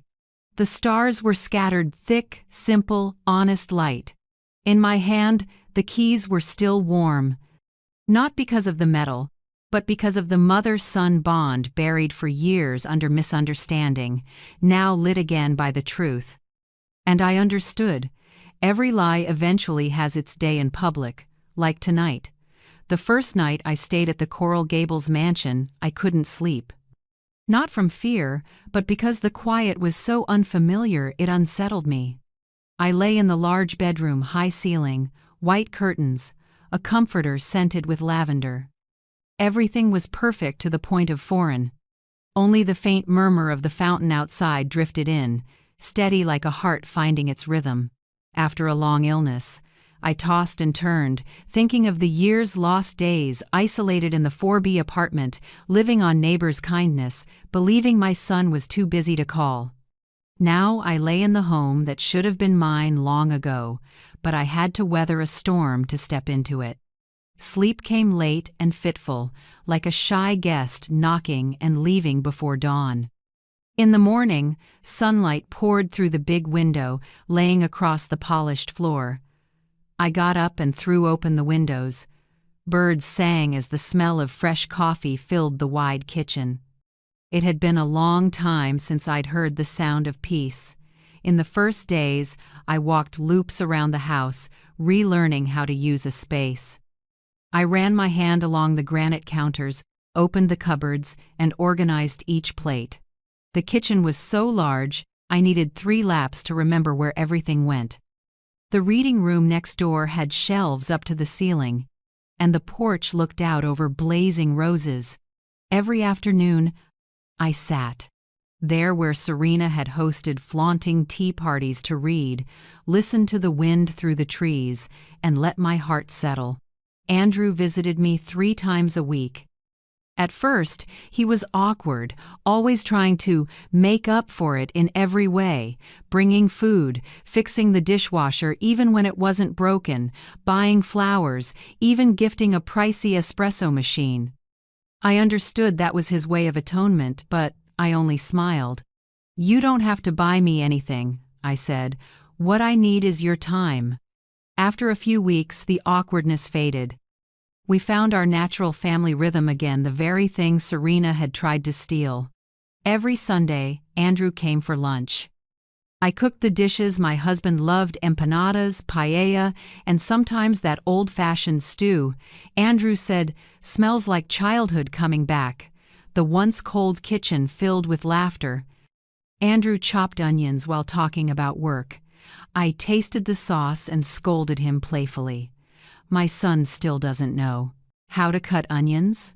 He laughed, warm as the years before lies ever crept in. After each meal, I washed dishes while Andrew sat on the porch, listening to the radio or reading the news. That simple scene was worth more to me than any property. Time passed, and the house began to breathe like a real home. I put in fresh flowers each week, rehung Michael's photo in the living room, and set an old armchair by the window. At night, I lit orange-scented candles and put on soft jazz. Everything in the house began to breathe, and so did I. One day, while trimming roses in the garden, Rosa Alvarez, the woman who had called me, stopped by. She brought a tray of flan and a bag of mint seeds. "I thought you might like to plant these," she said. I smiled and accepted, my heart full of gratitude. If she hadn't called that day, I might still be lost in the dark. We became friends. Rosa taught me how to prune. I taught her to make empanadas.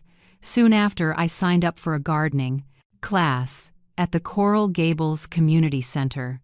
Every Tuesday morning, I carried my basket there, with women my age or older, sharing about plants, soil, and pieces of our lives. I planted roses, herbs, and vegetables, things I thought I no longer had the strength to start again. Strangely, with my hands in the dirt, my heart grew calm. Maybe healing begins when you dare to touch life with your own hands. In the 3rd month, I hosted a small book club at home. 4 women came, each hurt in her own way. One estranged from her son, one left penniless after divorce, one thrown out by her daughter-in-law. We didn't cry much. We read, drank tea, and shared a little at a time. For the first time in years, I didn't feel alone. One late afternoon, I saw myself in the mirror and barely recognized the woman there. My face no longer carried such heaviness. My brow was less tense. The corners of my mouth softened. The wary look was gone from my eyes, replaced by quiet. I smiled not to hide pain, but as someone who had survived a storm. Andrew still came regularly, but something felt different. He started talking about a woman named Danielle Moore, a nurse at a clinic he funded.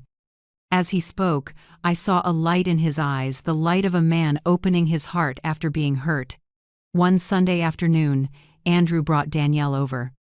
I remember it was drizzling, the smell of damp earth blending with fresh coffee. Danielle stepped inside with a bouquet of white daisies. She smiled, gentle. "I've heard so much about you from Andrew. Today, I'd like to be sous chef, not a guest." I smiled back, taking in her neatly tied brown hair, bright eyes, and simple warmth. Unlike Serena, Danielle didn't try to impress. She was natural, polite, and most of all, she knew how to listen. When I spoke, she set her phone down, looked me in the eye, and nodded lightly.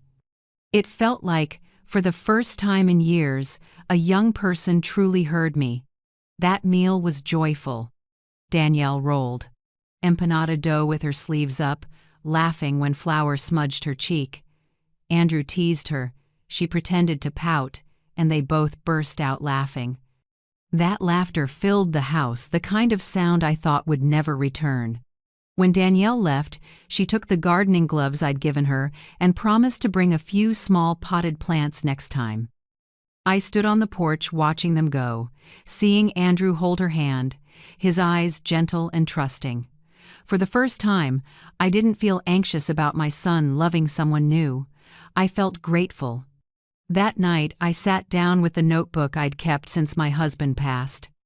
I wrote, "Healing doesn't come from forgetting, but from looking straight at the truth and letting time do its work.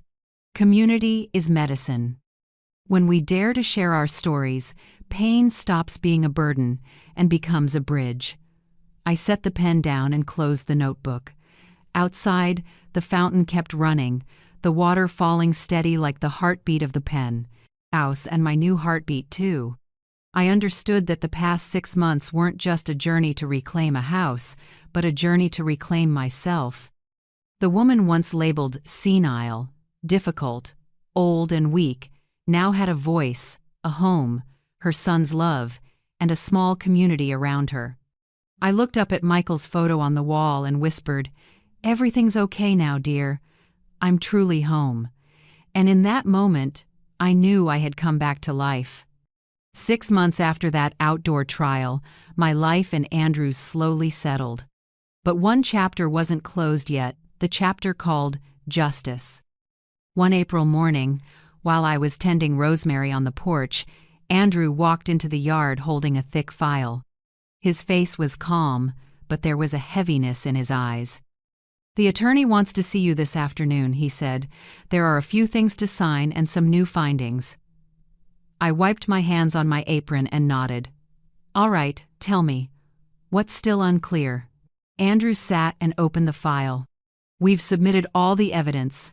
Serena's black notebook, the emails impersonating you, the listing documents for the mansion, and the bank transfer statements. But the attorney found something else." I stayed quiet, waiting. "Serena opened 2 credit accounts in my name," Andrew said slowly. "She used my personal information, social security, office address, even an electronic signature to take out consumer credit. In total, more than $80,000. I froze. "My goodness, I didn't know," Andrew said, voice dropping. "She did it very cleverly. All the paperwork looked legitimate.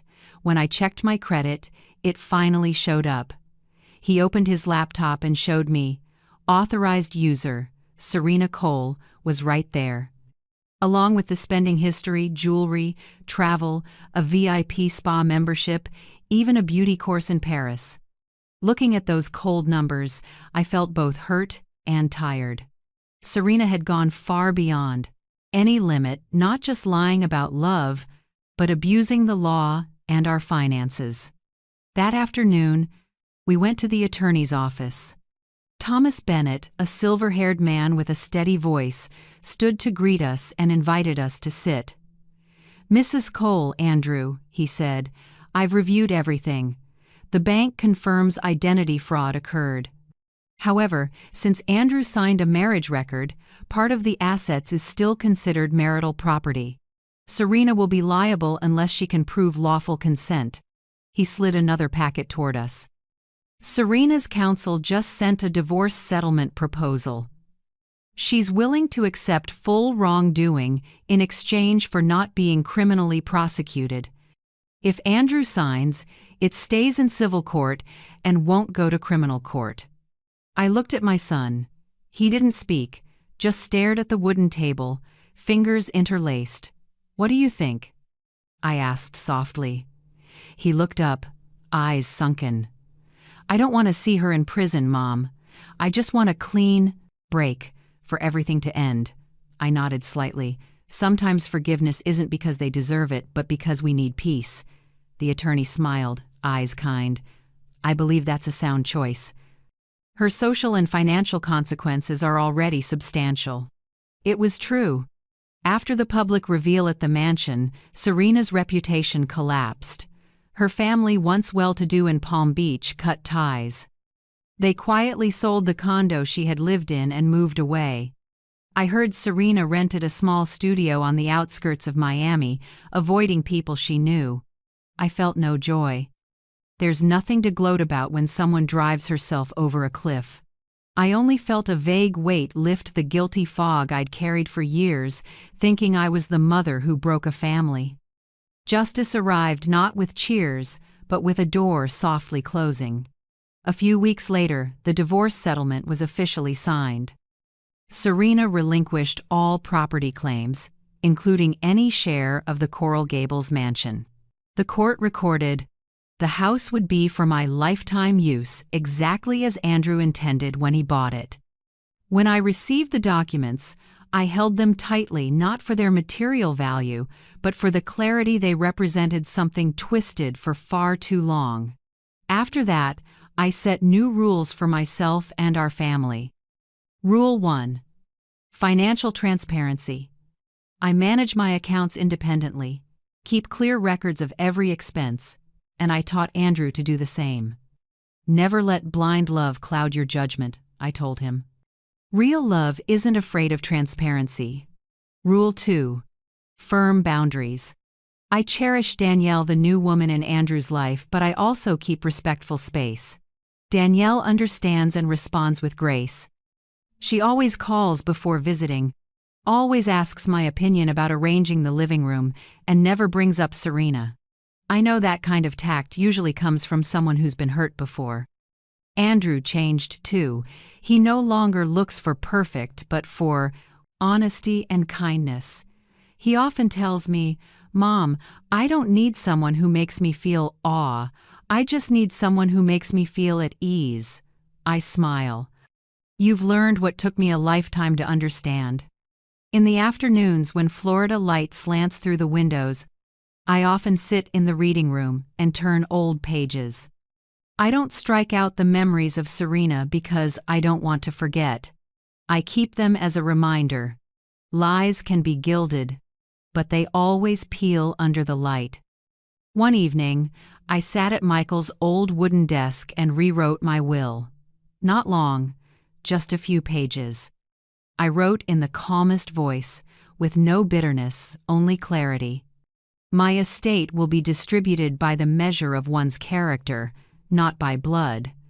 Whoever lives with honesty will inherit. No one may hold title to or use my finances without my written consent. The Coral Gables home will be used as a community space where older women can learn financial skills and share their stories. I signed and closed the folder. Relief moved through me like a cool breeze. Since then, peaceful days arrived slowly but surely. In the mornings, I tend the garden, read the paper, and sometimes call Rosa to check in. In the afternoons, my book group and I discuss new reads and how to keep a steady heart when life isn't steady. Every so often, Andrew and Danielle stop by with wine and laughter. None of us mentions Serena anymore. We don't need to. She's only a name in the past now, no rage, no grudge, just an expensive lesson about truth and trust.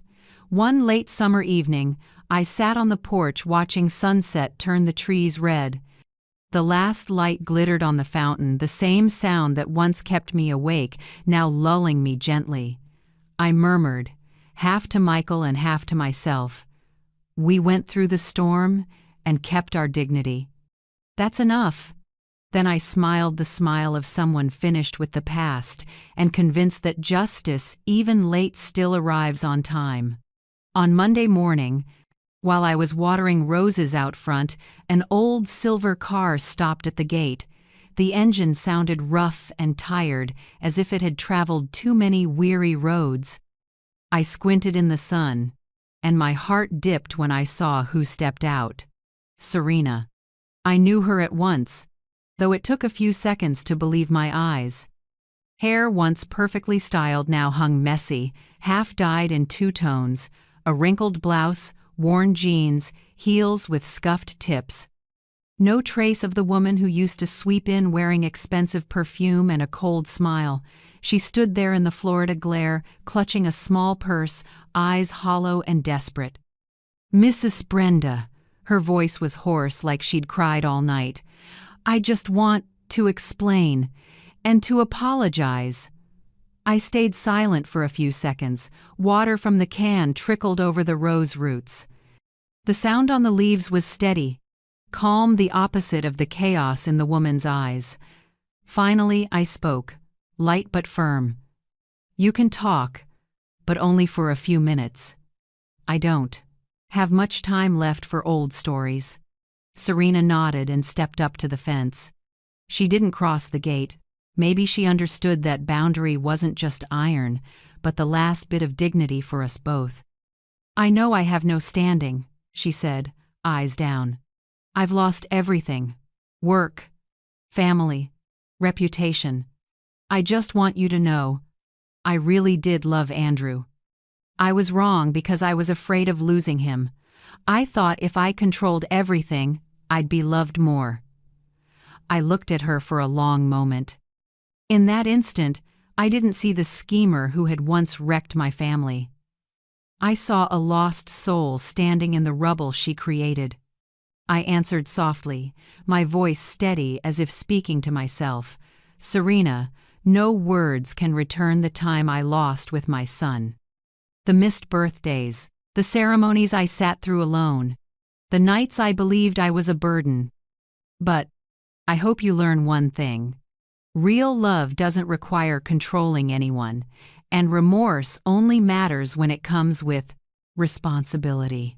Serena lifted her wet eyes. "Do you think I still have a chance to start over?" I gently shook my head, not to deny it, but to release the question. "A chance isn't something others give you, Serena. It lies in how you live from today on." I stepped back and touched the gate. "You should go now. I wish you peace, but there's no place for you in my life anymore." She pressed her lips together, shoulders trembling, then gave a small nod. "Thank you, even though you didn't have to." She turned and walked to the car. The door thudded shut like a final period. As the silver car rolled off the stone road, I watched without anger, only with a healthy finality, the last boundary between forgiveness and repetition. I drew a deep breath. The scent of roses and mint filled the air. The weight I'd carried dissolved like morning fog.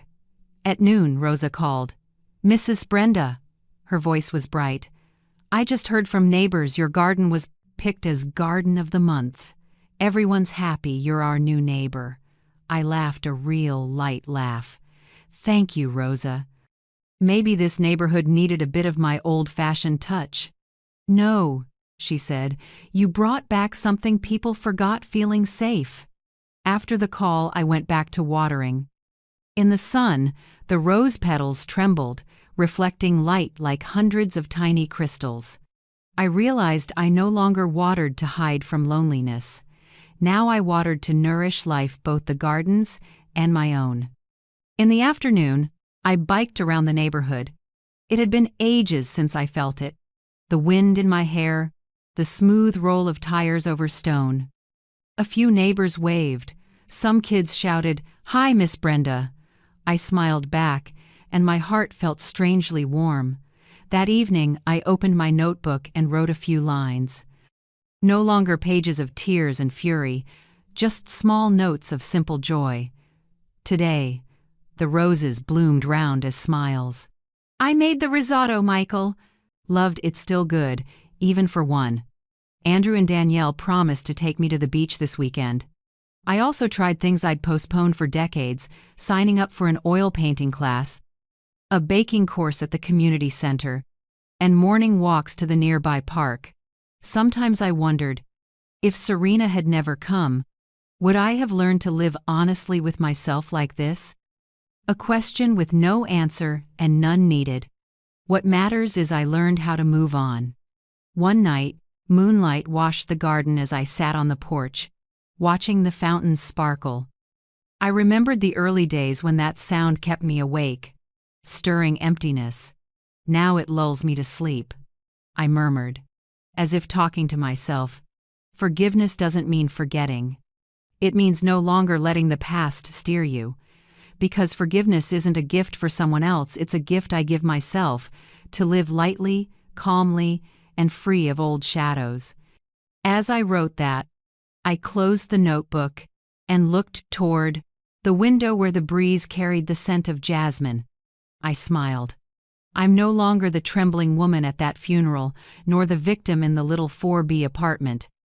I am Brenda Cole, the woman who passed through loss, lies, and loneliness, and finally took charge of her own story.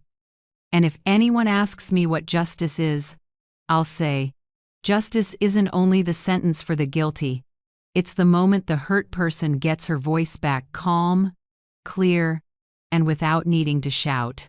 I stood, set down the watering can, and gently brushed a newly opened rose.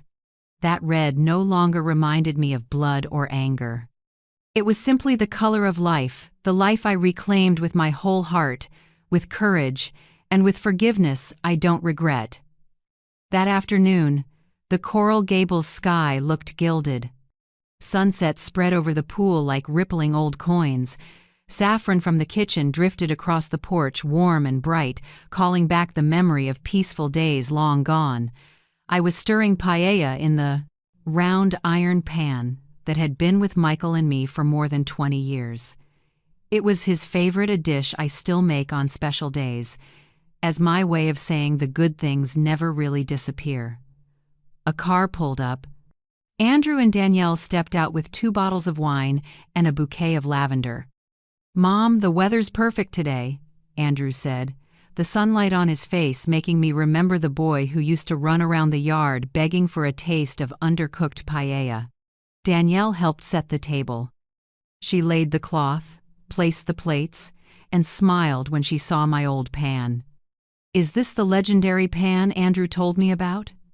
I nodded, spooning out the golden rice. "It's seen more than dinners, tears, and laughter, too. Today, it deserves only joy." We sat on the porch, late light washing the wooden table. A breeze moved through the palms, carrying jasmine and the neighbors' laughter across the street. Andrew poured the wine. "Mom, I want you to tell us more about Dad tonight." Danielle's never heard the full story. I smiled. Michael was a man of few words who always made people feel seen. He wasn't rich, but he was rich in mercy. Maybe what I'm most grateful for is that he didn't have to watch the lies that came later. He left with his honor intact. Danielle was quiet, resting her hand on Andrew's shoulder. "I believe he's proud of you both." I looked at the 2 of them, my heart full. This house, once the source of pain, was full of laughter again. The soft clink of glasses echoed in the sun-drenched yard. Over dinner, we talked about small plans.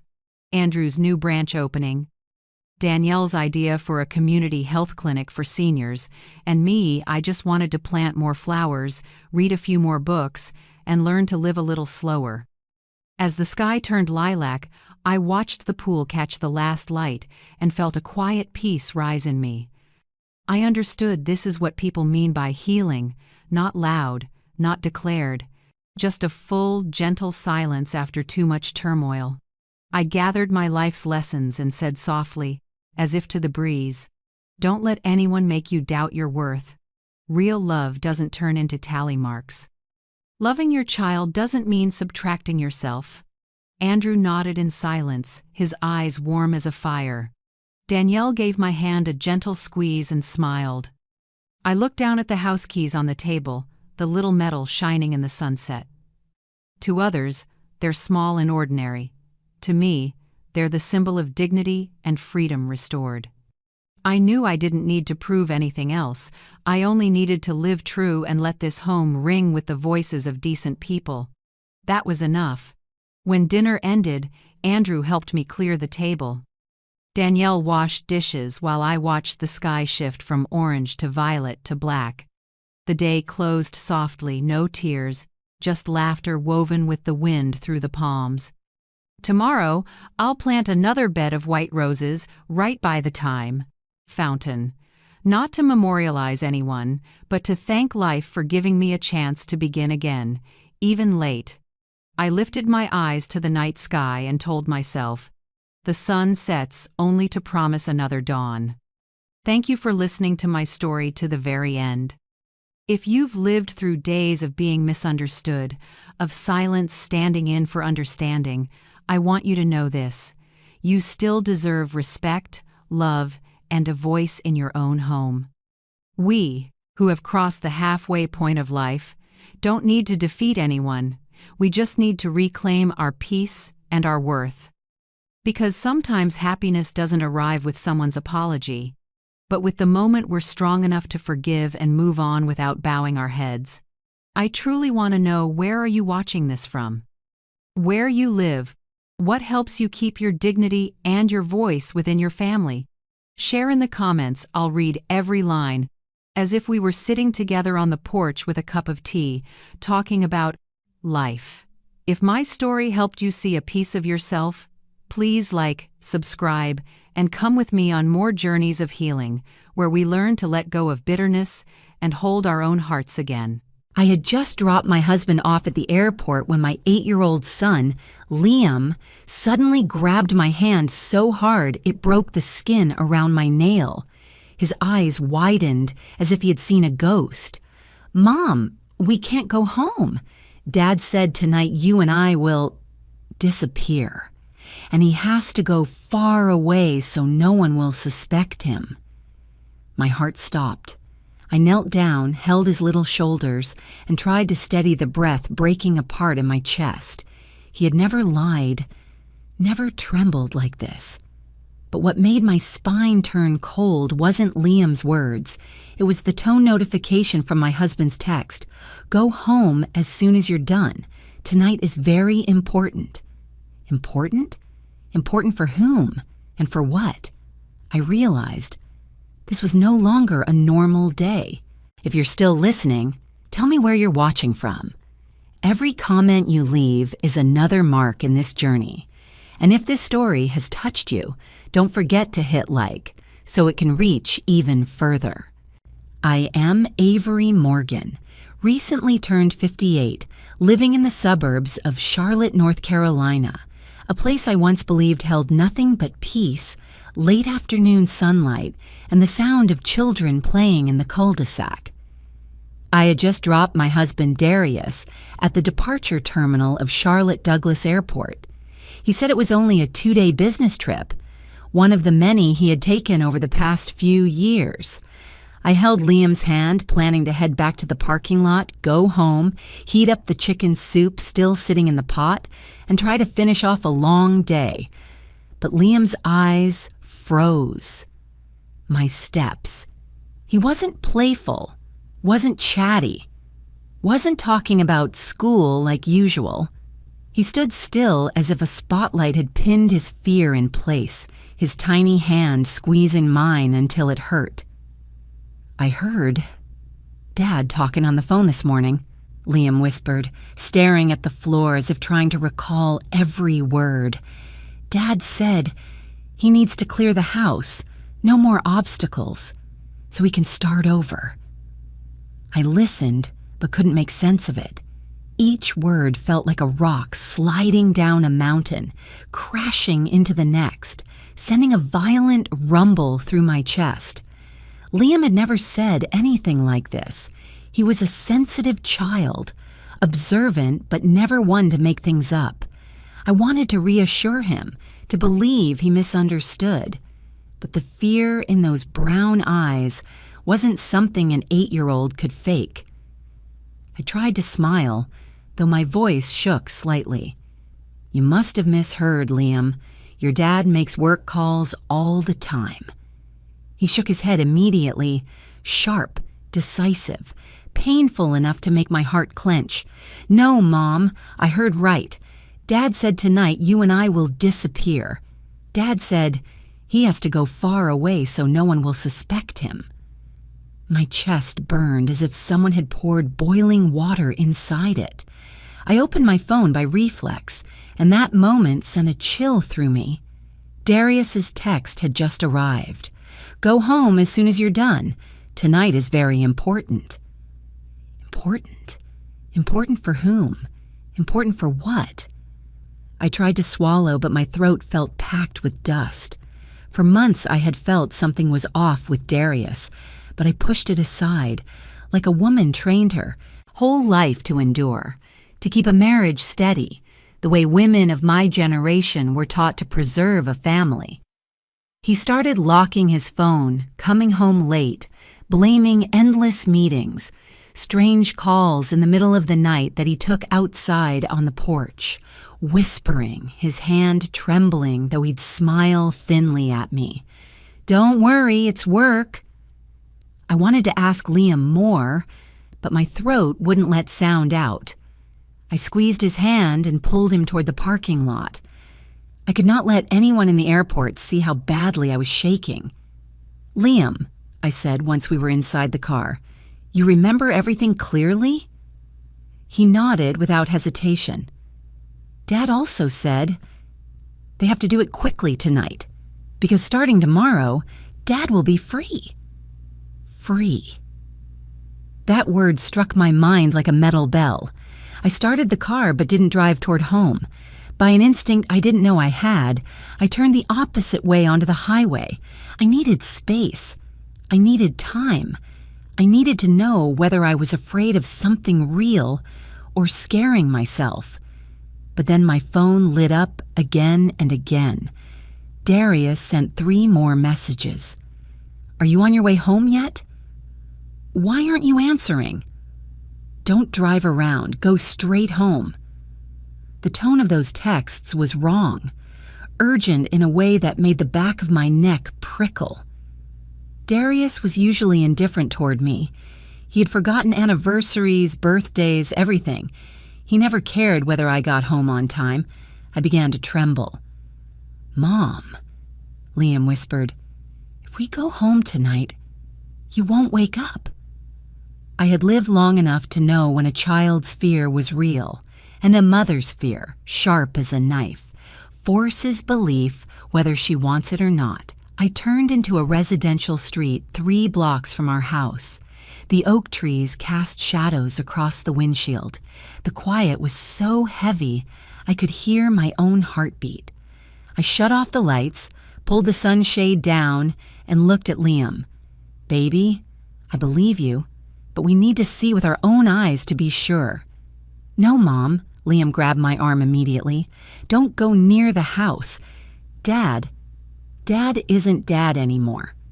I didn't know which hurt more, that sentence or the possibility that I had slept beside someone who saw our lives as disposable. I exhaled slowly. "We won't go inside. We'll stay far, just to observe, okay?" Liam hesitated, then nodded, tears sliding down his cheeks. I held his hand while driving the long way around to the back street, where the roof of our house could be seen through the trees, but our car stayed hidden. I parked under 2 tall pines, a patch of complete darkness, just a few hundred feet from home, but far enough to avoid being spotted. I turned off the engine, turned off everything. Silence swallowed us. "We'll wait here for a bit," I whispered. "I just want to be sure. Then we'll figure out our next step." Liam leaned against me, trembling. I wrapped my arm around him, holding him close. I once believed I knew everything about life, marriage, safety, trust, but sitting in that old SUV on a dark street behind our house, I felt every belief in my life begin to fracture. Minutes ago, I was an ordinary wife, an ordinary mother. Now, I was a woman praying that what I was about to witness wasn't real, but my intuition, the one I had buried for years, told me things were worse than I imagined. I looked at the clock. 10:04 p.m. Wind brushed against the car windows. Liam held his breath, staring out into the night, his eyes wide as if trying to pierce the darkness for answers. I did not know that in just a few minutes, my life and my son's life would change forever. What I was about to see would not only destroy the home I had built, but reveal the true face of the man I had once vowed to spend my life with. And this was only the beginning. The darkness swallowed the quiet street where I parked. I sat still, letting the cold night air seep through the cracked window, numbing my skin. From the back seat, Liam leaned gently against my shoulder. He didn't speak, but I could feel his quick, shallow breaths. A child's fear never lies. It's so real, adults should feel ashamed for not believing sooner.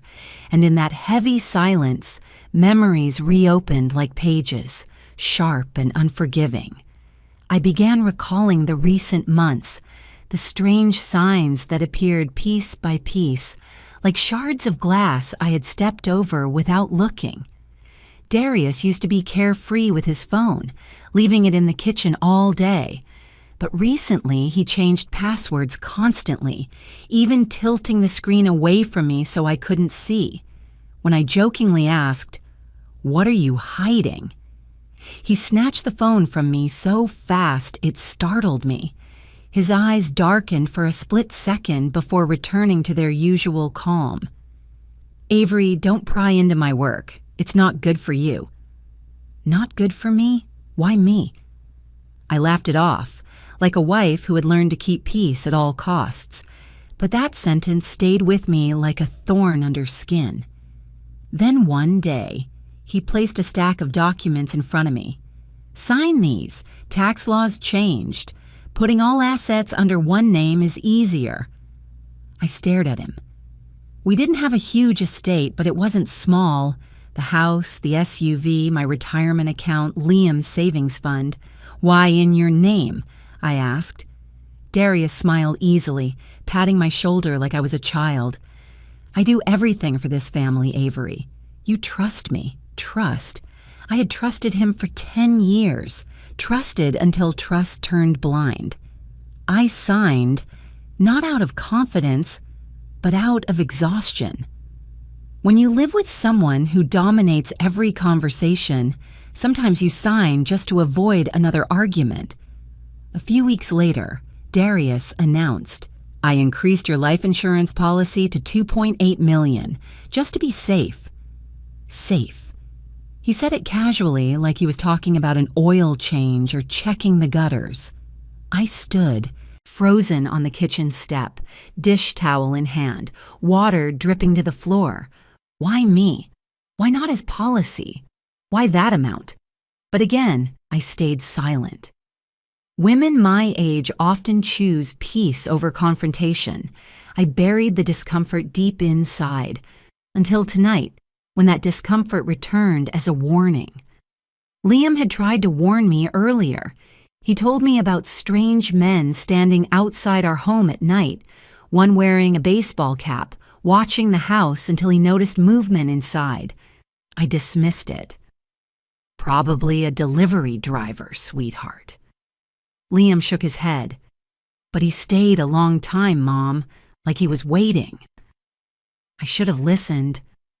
3 months ago, during dinner, Darius suddenly said, "Avery, I'm not saying this to scare you, but if anything ever happens, don't dig." I thought he meant risky business deals. Now, sitting in the shadows of this side street, that sentence sounded like a threat. Don't dig? He expected silence. I looked at Liam, my 8-year-old boy with messy brown hair and wide, alert eyes, who saw what I refused to see. The man I married was not the man I thought he was. I held his hand, cold and trembling. "Tell me again," I whispered. "You're sure about everything you heard?" Liam nodded firmly. "Dad said they would do it tonight. Dad said he has to go far away so the police won't suspect him. Dad said, we're a burden." I closed my eyes. A burden. 2 words that cut deeper than any knife. The clock read 10:21 p.m. We sat silently. Only the wind through the trees and our breathing filled the air. Each minute stretched painfully long. Liam stayed close, his eyes fixed on our house. He looked older than 8 in that moment. Fear ages children in ways adults can't understand. Darius had stopped texting, but the silence was worse than the messages. It felt like the quiet before an explosion. Then headlights swept across the trees. Liam and I stiffened. A black SUV, no front license plate, crept into the neighborhood.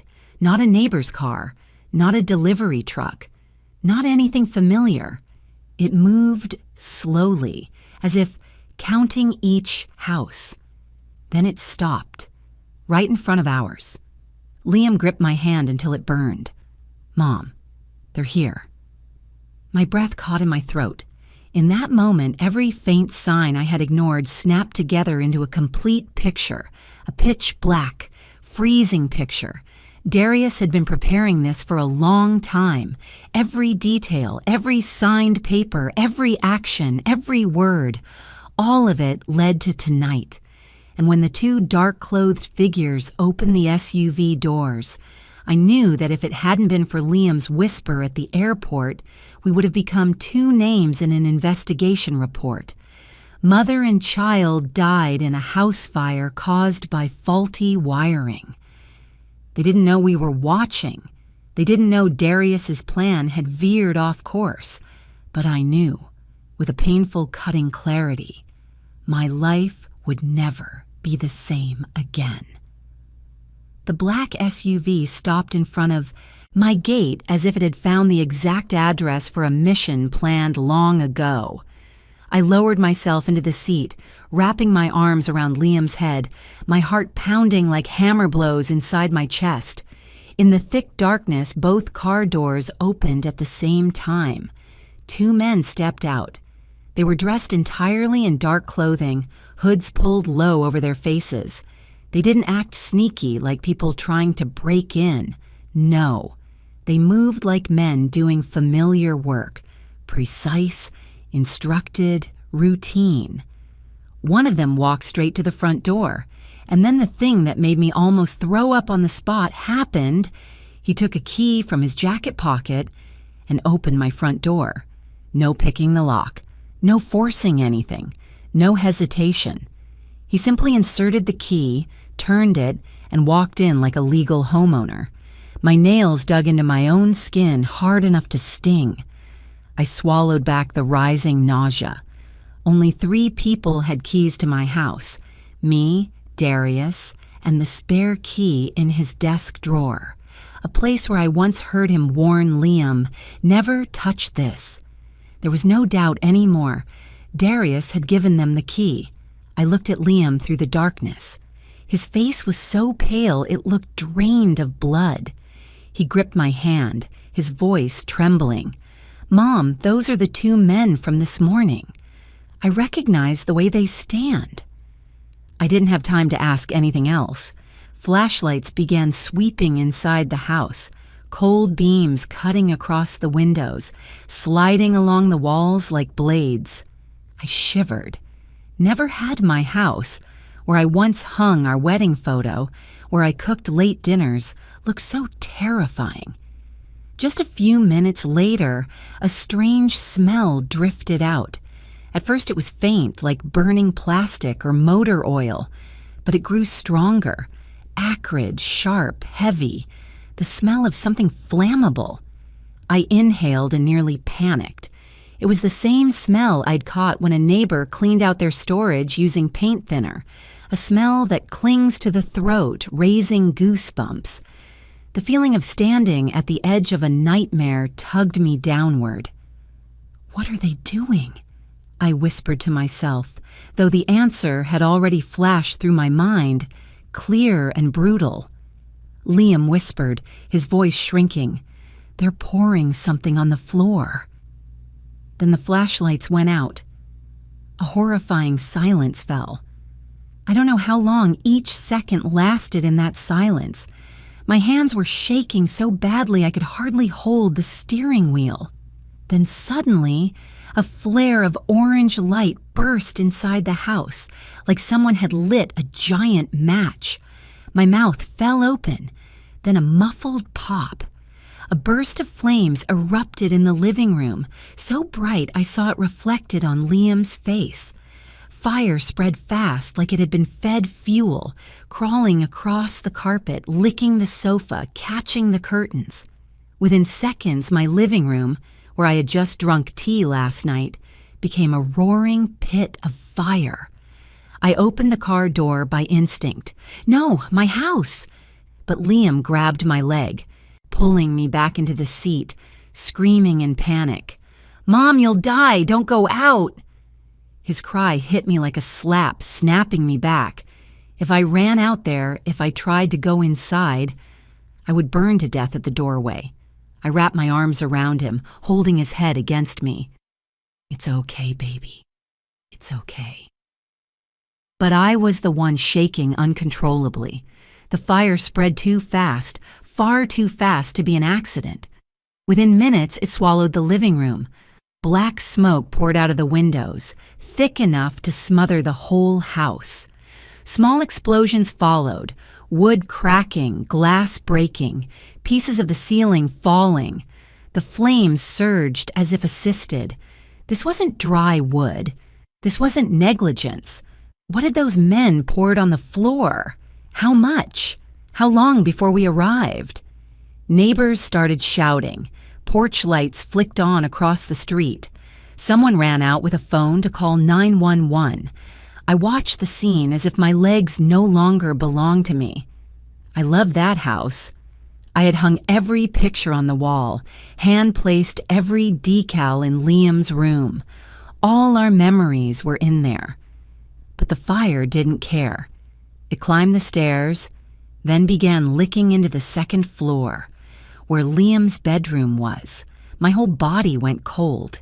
If I had listened to Darius and brought Liam home early, if we had gone to bed, if Liam hadn't said anything, we would have been up there, and we wouldn't have escaped. We watched the house collapse piece by piece through the windshield, silent, absolutely silent, quiet enough that I could hear my child's heartbeat. Then my phone vibrated. A familiar notification chimed in the smoke-filled air. I picked it up as if holding hot coals. A message from Darius, just a few words. "Sleep well, you two. Text me when you get home." It felt like a cold blade plunged into my chest. He knew we should be asleep. He believed we were inside. He believed the fire would take care of the rest. And now he was sending a message to create the perfect alibi, the caring, innocent husband. I read the text 3 times and still couldn't believe his audacity. I wanted to scream, throw the phone into the windshield, call him and ask if he had any conscience left. But I couldn't do anything. Liam looked up at me, eyes full of tears. "What did Dad say, Mom?" I couldn't lie to him anymore. I handed him the phone. He stayed silent for a very long time, then whispered, "Dad." Knew we would be sleeping in the house tonight. I pulled him into my arms. I couldn't hold back anymore. Tears poured out uncontrollably, but even in that moment, one truth stood sharp in my mind. No doubts, no excuses, no hopeful denial left. Darius tried to kill us, with planning, with calculation, with every step prepared. He wanted to start a new life, without me, without Liam. He wanted freedom, wanted to erase his debts, wanted to live comfortably off my life insurance payout. And if Liam hadn't tugged my hand at the airport, if I hadn't listened, if I had driven home on time, then right now we would be lying inside that burning house. No breath, no voice, no chance. I watched the second floor collapse, the sound of splintering wood like a cry. Black smoke rose into the sky, and the flames reflected on the windshield, painting my face in red as if exposing the truth directly to me. That night, inside the darkness of the SUV, I knew I had stepped out of my old life. I was no longer the wife who tried to preserve happiness by staying silent. From now on, I had only one mission: protect Liam and uncover the truth Darius thought he had burned in those flames. When the second floor caved in, the cracking wood and shattering glass roared through the car windows. It felt like a part of me broke too. It wasn't just a house. It was my last 10 years. The photos, the blanket I crocheted for Liam when he was 3, the old handwritten letters from my parents, all turned to ash. Fire engine sirens grew louder, then flooded the neighborhood, red and blue lights flashing across the rearview mirror like a nightmare pulsing. Neighbors ran out. Some rushed toward the gate of my house, others recording, some covering their mouths in shock. I ducked low in my seat, pulling Liam's head down. "Don't look up, baby," I whispered. "No one can know we're here." He nodded, pressing his face into my shoulder. I felt his hot tears through my coat. My first instinct, like many Americans, was to call the police, to run to the firefighters and scream, "My husband did this! He tried to kill us!" But as soon as the thought appeared, the little bit of logic I had left crushed it. Darius was not a nobody. He was the successful man of the neighborhood, the guy who funded the local youth team, chaired church fundraisers, attended uptown Charlotte charity dinners. He had pictures with the police chief hanging at City Hall. He smiled in the local paper, labeled a proud black businessman of the region. And who was I? A middle-aged wife who had stayed home for years, recently working part-time at a small shop. No money, no power, no voice. I looked down at my phone. The only evidence I had was one message. "Sleep well, you two. Text me when you get home." That message, if presented, would be read as what? A husband checking on his family, nothing more. And the testimony of an 8-year-old, "Dad said we would disappear." Against Darius's expensive attorney and his polished reputation, I could already hear their argument. "Your Honor, this is simply a frightened child imagining things after a traumatic fire." I bit my lip hard enough to taste blood. We had nothing. If I showed up now, Darius could flip the entire story, paint me as an unstable wife, imagining threats after losing her home. I had seen too many cases like that on the evening news. No, I couldn't go to the police, not yet. I wiped my tears, turned fully toward the back seat, held Liam's shoulders, and made him look into my eyes. "Listen to me, Liam. From this moment on, we don't let anyone know we're alive. No neighbors, no friends, no one at all. Do you understand?" His lips trembled, but he still nodded. I just need you," he whispered, "as long as you're here." That sentence squeezed my chest tight. I pulled him into my arms again, took a deep breath, then backed the car out of the dark space between the 2 pine trees. I had to get away before the fire truck lights swept toward where we were. I drove like someone sleepwalking, turning through familiar curves that suddenly felt strange tonight. I avoided the main roads, sticking to small streets, weaving through other neighborhoods. Charlotte at night was gentle like a tired animal. Warm porch lights, seasonal decorations, flags hanging by doorways, all of it the complete opposite of the panic rolling in my chest. Liam began to drift off in the back seat, his head nodding with each bump. The child had just escaped death less than an hour ago. No child should ever have to go through a night like that. I couldn't keep driving without a destination. I needed a place. I needed a name. I needed a hand I could hold when the world had just collapsed under my feet. And then, like someone flipped a switch in my mind, I remembered my father. Not the father of today. The father from years ago, before he died of a heart attack, before his knees gave out, before he sat in the recliner in my living room and said something I had laughed off at the time. "If one day you are truly in danger, go find Carlton Rao." Back then, I answered, "Dad, you watch too many detective shows." He laughed, but his eyes weren't joking.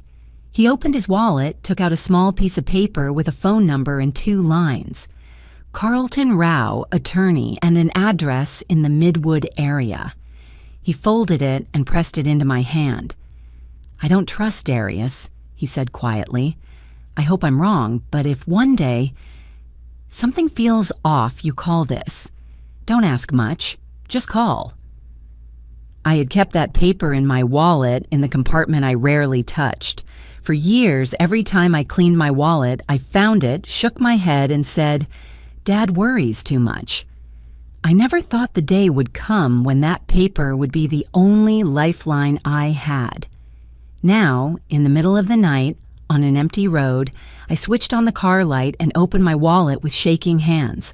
Receipts, membership cards, old photos of Liam, and then, in a small back pocket, the yellowed paper. My father's handwriting was still clear, leaning slightly to the right. Carlton Rao, attorney with a phone number and an address. I stared at it for a long moment. I felt split in two. One half wanting to throw the paper away and pretend none of this had ever happened. The other half knowing that if I didn't dial this number, I might not live long enough to regret it. I chose the second, half. My hands shook so badly I had to dial twice. The phone rang, once, twice, 3 times. Each ring stretched out like a whole year. Just when I was about to hang up, a low, firm female voice answered. "Hello, Law Office of Rao." I stayed silent for a few seconds. When I finally spoke, my voice sounded like it belonged to someone else. Hello, I'm Avery Morgan. My father is Dale Morgan. He used to..." The other end went quiet for half a beat. Then the woman's voice sharpened, alert now. "Dale's daughter? You finally called." A short pause. "I'm Attorney Rao, Carlton Rao. Avery, where are you right now?" My heart pounded. My father didn't just talk to this woman once. He had prepared more than I realized. I'm driving near downtown, my house. My house just burned down. My son and I almost... I couldn't finish. The next words tangled into strangled sobs. She didn't comfort me, didn't gasp, didn't panic. Her voice stayed steady, as if she was used to calls made in desperation. "Listen to me, Avery. Are you alone?" "I'm with Liam, my son." "Is your husband there?" I swallowed hard, answering with a hoarse voice. "No, he's on a business trip out of state. He's the one who wanted us dead." Again, she didn't interrupt or judge. I heard the scratch of a pen on the other end, like she was taking notes. "All right. Avery, listen carefully. Drive straight to the address I'm about to text you. My office is in Midwood. Do not stop anywhere. Do not visit anyone. Do not tell anyone where you're going. Put your phone on silent and absolutely do not call your husband. Clear?" Her tone wasn't a suggestion. It was a command. Yes, I understand." "Good. I'll be waiting there. The door will be locked. Cameras are on. Ring the bell once. I'll open it. And Avery..." "Yes?" "You did the right thing by calling. Dale would be proud of you." I burst into tears the moment the call ended. The road to Midwood felt longer than usual. I merged onto the interstate, then back into smaller roads, following the map's directions. Liam dozed in the back, clutching the stuffed dinosaur he took everywhere. Charlotte drifted past the windows like a slow film. Drive-through restaurants still lit, a few cars at gas stations, neon billboards flickering. No one knew that inside an old SUV passing through, there was a woman who had just lost her home and her husband. Not by death, but by truth. Midwood at night was quieter than I remembered.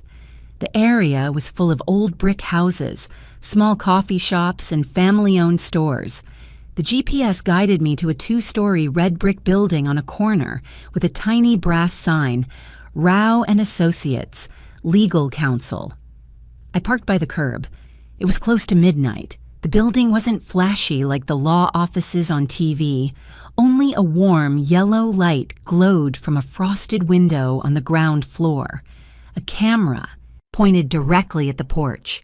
The front door had 2 layers, a glass door with a steel latch inside and a heavy wooden outer door that looked sturdy enough to trust. All of that should have comforted me, but in the state I was in, it only made me feel like I was truly stepping into another world, the world my father had feared I'd one day face. I gently shook Liam. "Liam, wake up. We're here." He rubbed his eyes, looking around sleepily.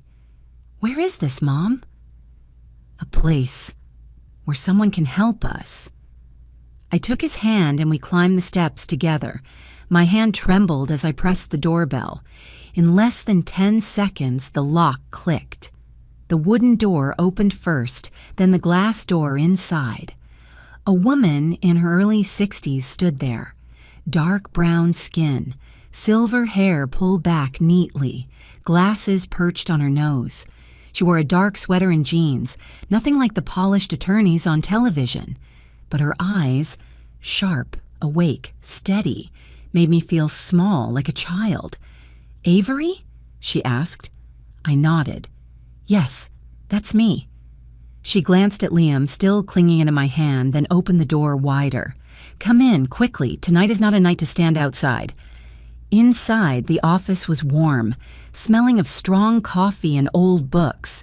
Files lined the walls. Stacks of papers covered her desk. Nothing fancy, but orderly and solid. She locked the door, tapped something on a control box near the wall, probably the security system, and gestured, "Lay the boy on that sofa. There's a blanket there. He needs to sleep, and you sit here." I did as instructed. Liam curled up the moment he lay down, exhausted. I covered him with the blanket, smoothed his hair, then returned to the chair across from the desk. Attorney Rao sat, clasped her hands, and looked directly at me. "All right, Avery, start talking. From the beginning. Don't leave out anything, even if it seems small." I took a deep breath, and I talked. I told her about the constantly changing passwords, about the property transfer papers for tax convenience, about the life insurance policy raised to $2.8 million with the words, "just in case," about the strangers Liam saw outside, about the line, "if anything happens, don't dig," about the phone call Liam overheard this morning, the whisper, "Tonight, they will disappear." Then I told her about the airport, Liam's small hand squeezing mine until it bled, the decision not to go home, the black SUV, the key turning, the chemical smell, the flames bursting, and the final message, "Sleep well, you two." I didn't know how long I spoke. Some parts I had to stop to breathe, some parts broke into sobs. But she never interrupted. She listened, straight-backed, eyes steady, sometimes writing in her notebook. When I was done, the room fell silent. I could hear the wall clock ticking and Liam's slow breaths from the sofa. At last, Attorney Rao leaned back, exhaling long like she'd just finished assembling a puzzle she had suspected all along. "Your father had excellent instincts," she said slowly. "He came to see me about almost 4 years ago." I looked up, my heart jumping. My father came to see you." "Yes. He said he didn't trust your husband. He didn't have major evidence back then, just small things. The way Darius asked about your inheritance, the way he reacted when you wanted to go back to work. But Dale said, his exact words, 'I can't leave my daughter unprotected if something happens to me.'" She stood, walked to a short file cabinet, unlocked it, searched briefly, then pulled out a thick brown folder. She set it in front of me. On the cover, in handwriting, "Darius Morgan, confidential." Goosebumps rose along my spine. "Avery," Rao said, her voice dropping lower, "your father was right. I have a file on your husband." She paused, letting the words settle into the warm, coffee-scented room. And I'm afraid this started much earlier than you think. The brown folder lay in front of me like it was glowing in the mixed smell of coffee and old paper. My fingers trembled on its edge. I had always thought my father was overly cautious, overprotective.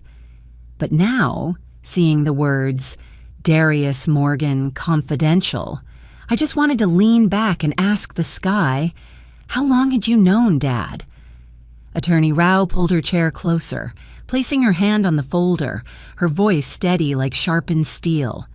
"Avery, before Dale passed away, he came to me. He said he felt something was wrong, even if he couldn't name it. And he gave me this, with instructions. When she needs it, give it to her." She opened the folder. Thick, aged papers, some yellowed.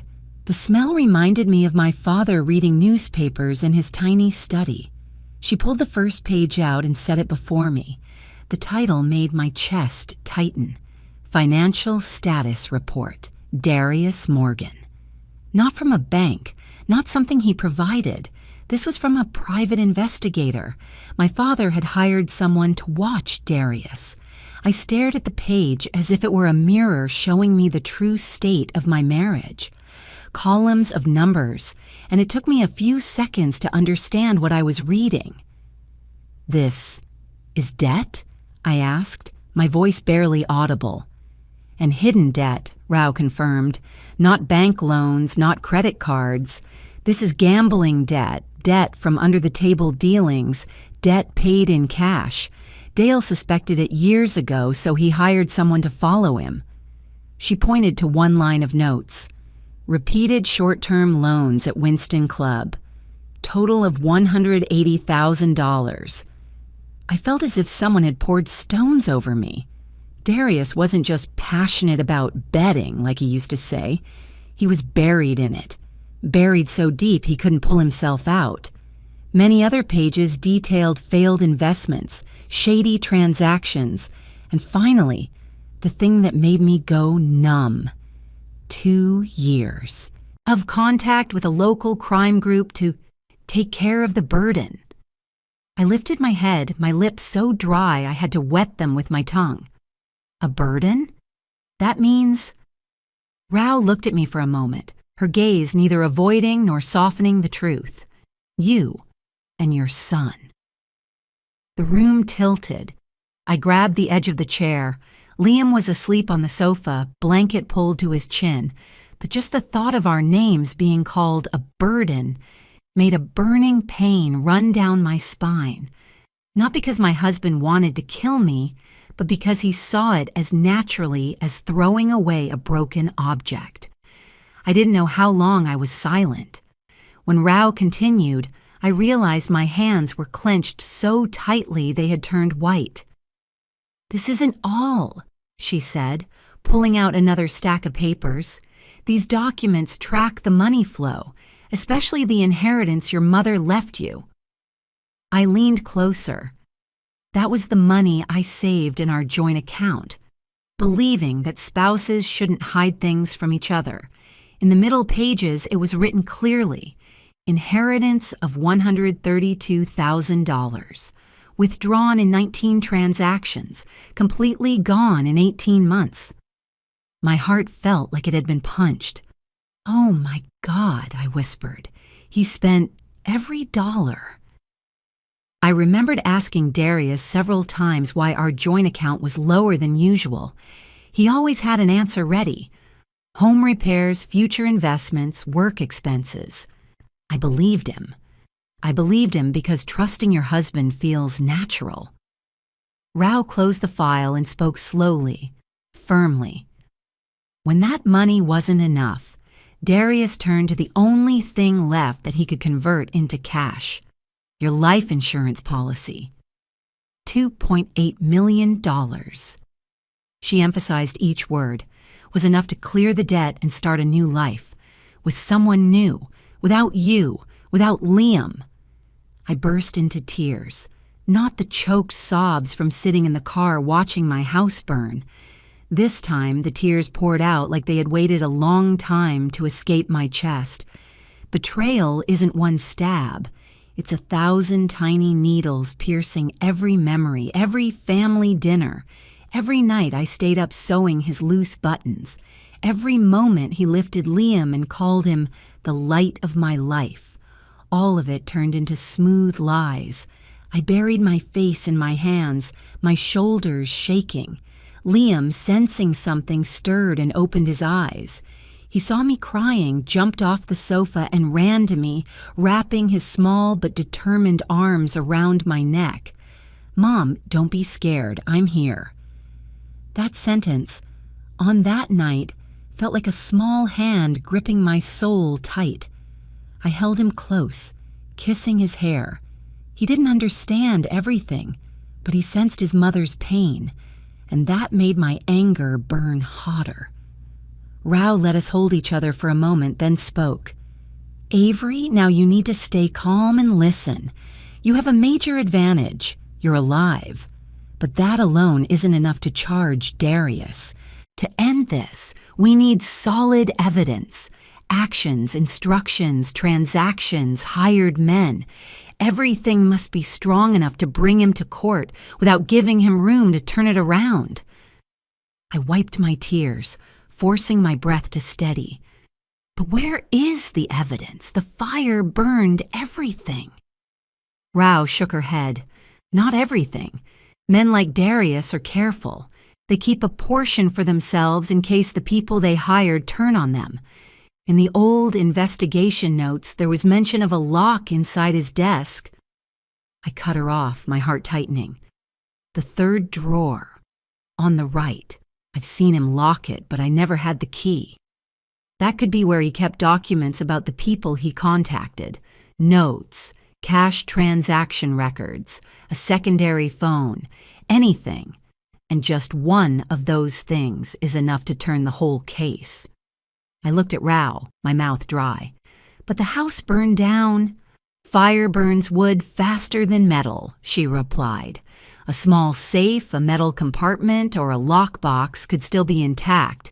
And even ashes can speak, Avery.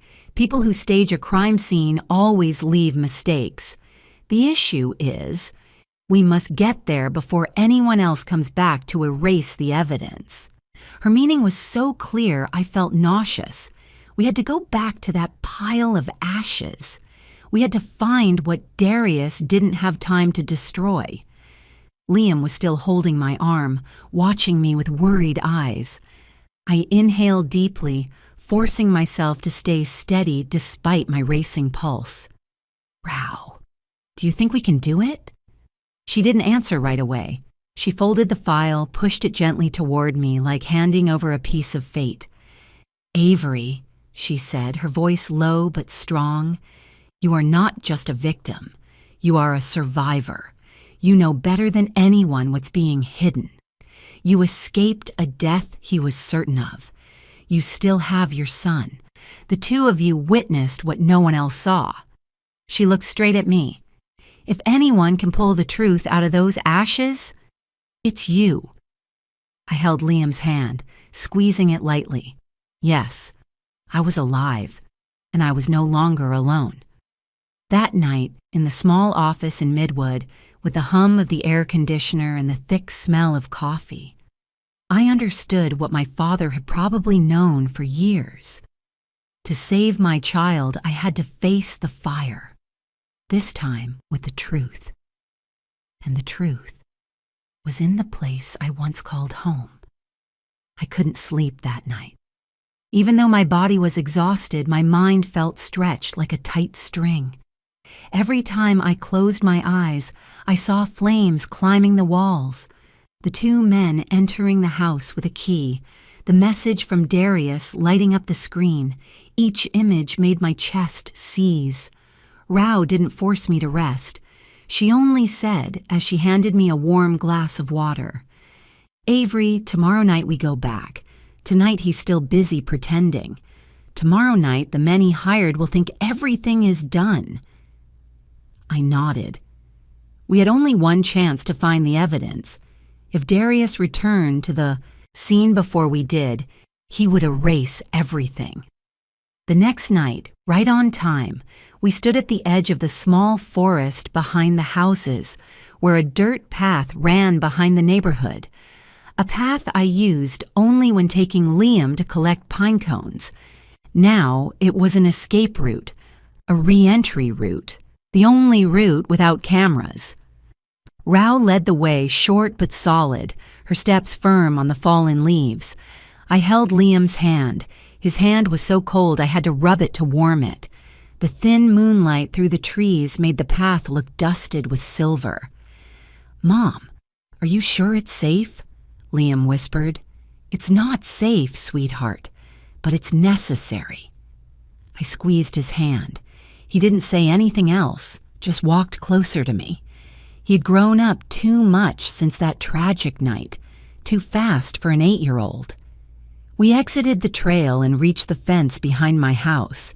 The floodlights from the firefighters were gone, and the police had left that morning. The house stood silent, blackened, burned down like an abandoned skeleton. The left wall had collapsed, part of the roof had fallen in, exposing a large gap into the second floor. But just as Rao predicted, Darius's office on the second floor hadn't completely fallen. A corner of the room remained, though the walls were scorched. Rao scanned the area, whispering, "Let's go, no one's watching now."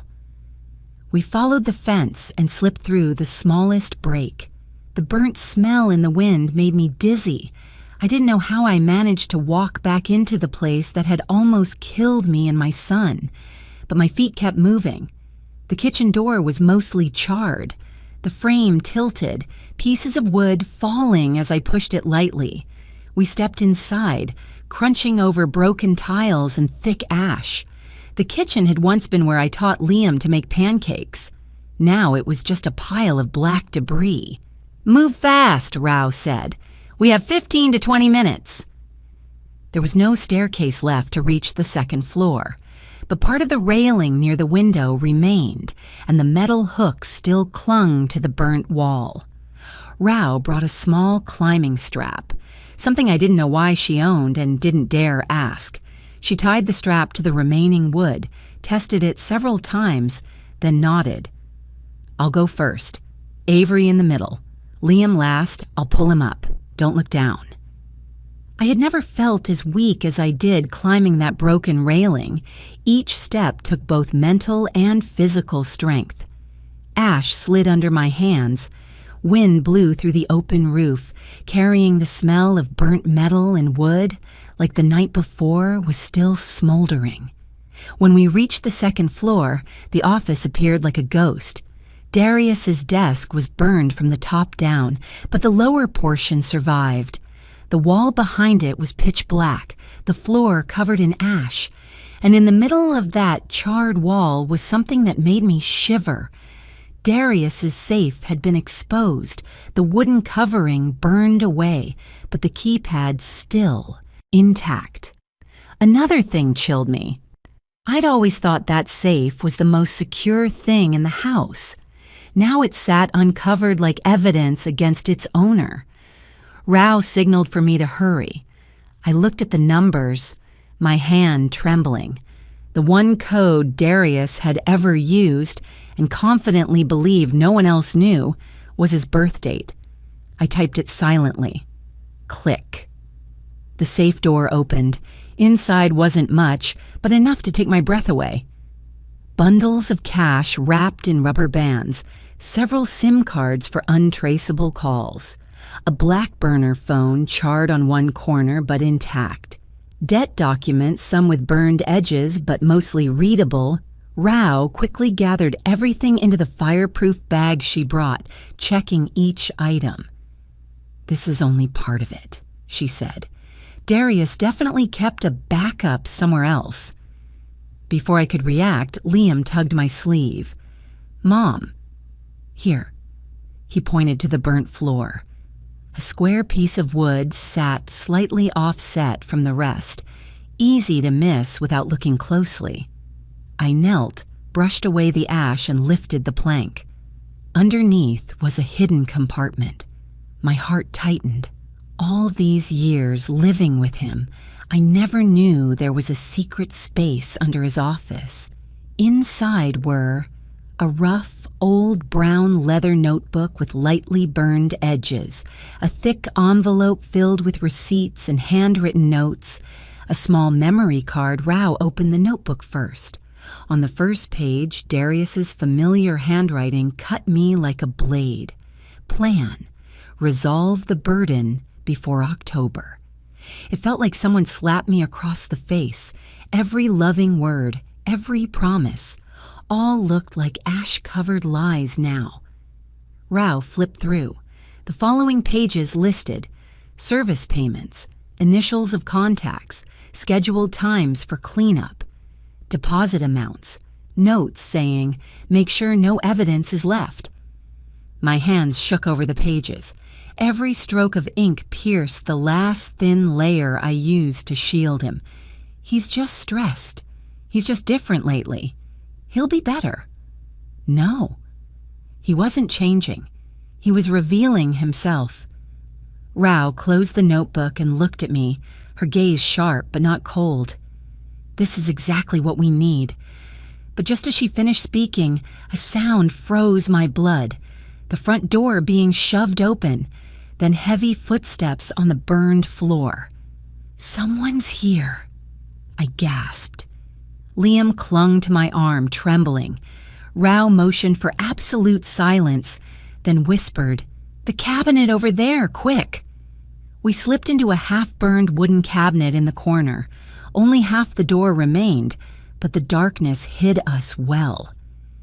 Ash swirled as I pulled Liam close. 2 male voices echoed, familiar ones, the same men who set the house on fire that night. The cops didn't find the bodies. The boss said to come back and check for anything left. No way, 2 people asleep inside, fire like that, they'd be gone. He said he's not convinced, told us to sweep the office again. The office. I let out a breath, my hand gripping Liam's shoulder so tightly, he turned his face up to me, as if trying to reassure me back. Their footsteps climbed the temporary stairs, the sound of breaking wood snapping under their weight. A beam of their flashlight swept across the room, only a few steps from the cabinet we were hiding in. I heard my heartbeat in my ears like a pounding drum.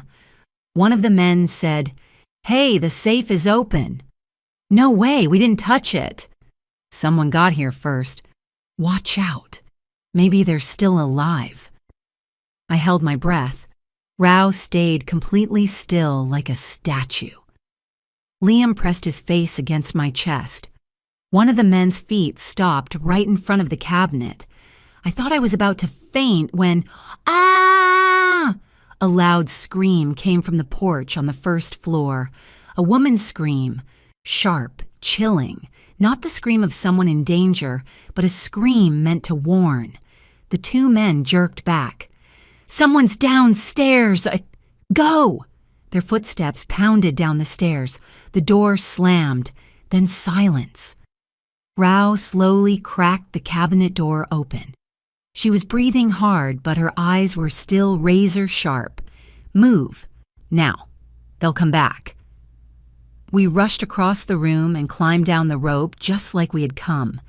I lowered Liam first, my arms numb, but my mind focused on only one thing.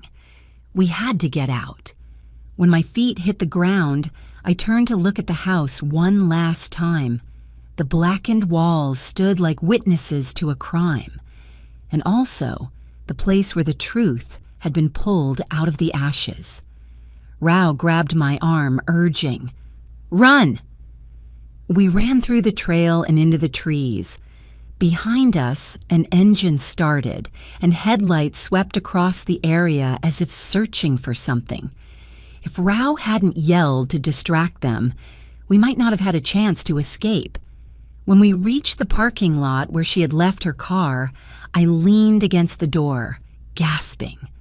Liam wrapped his arms around my waist, pressing his face into my stomach as if to make sure I was really still here.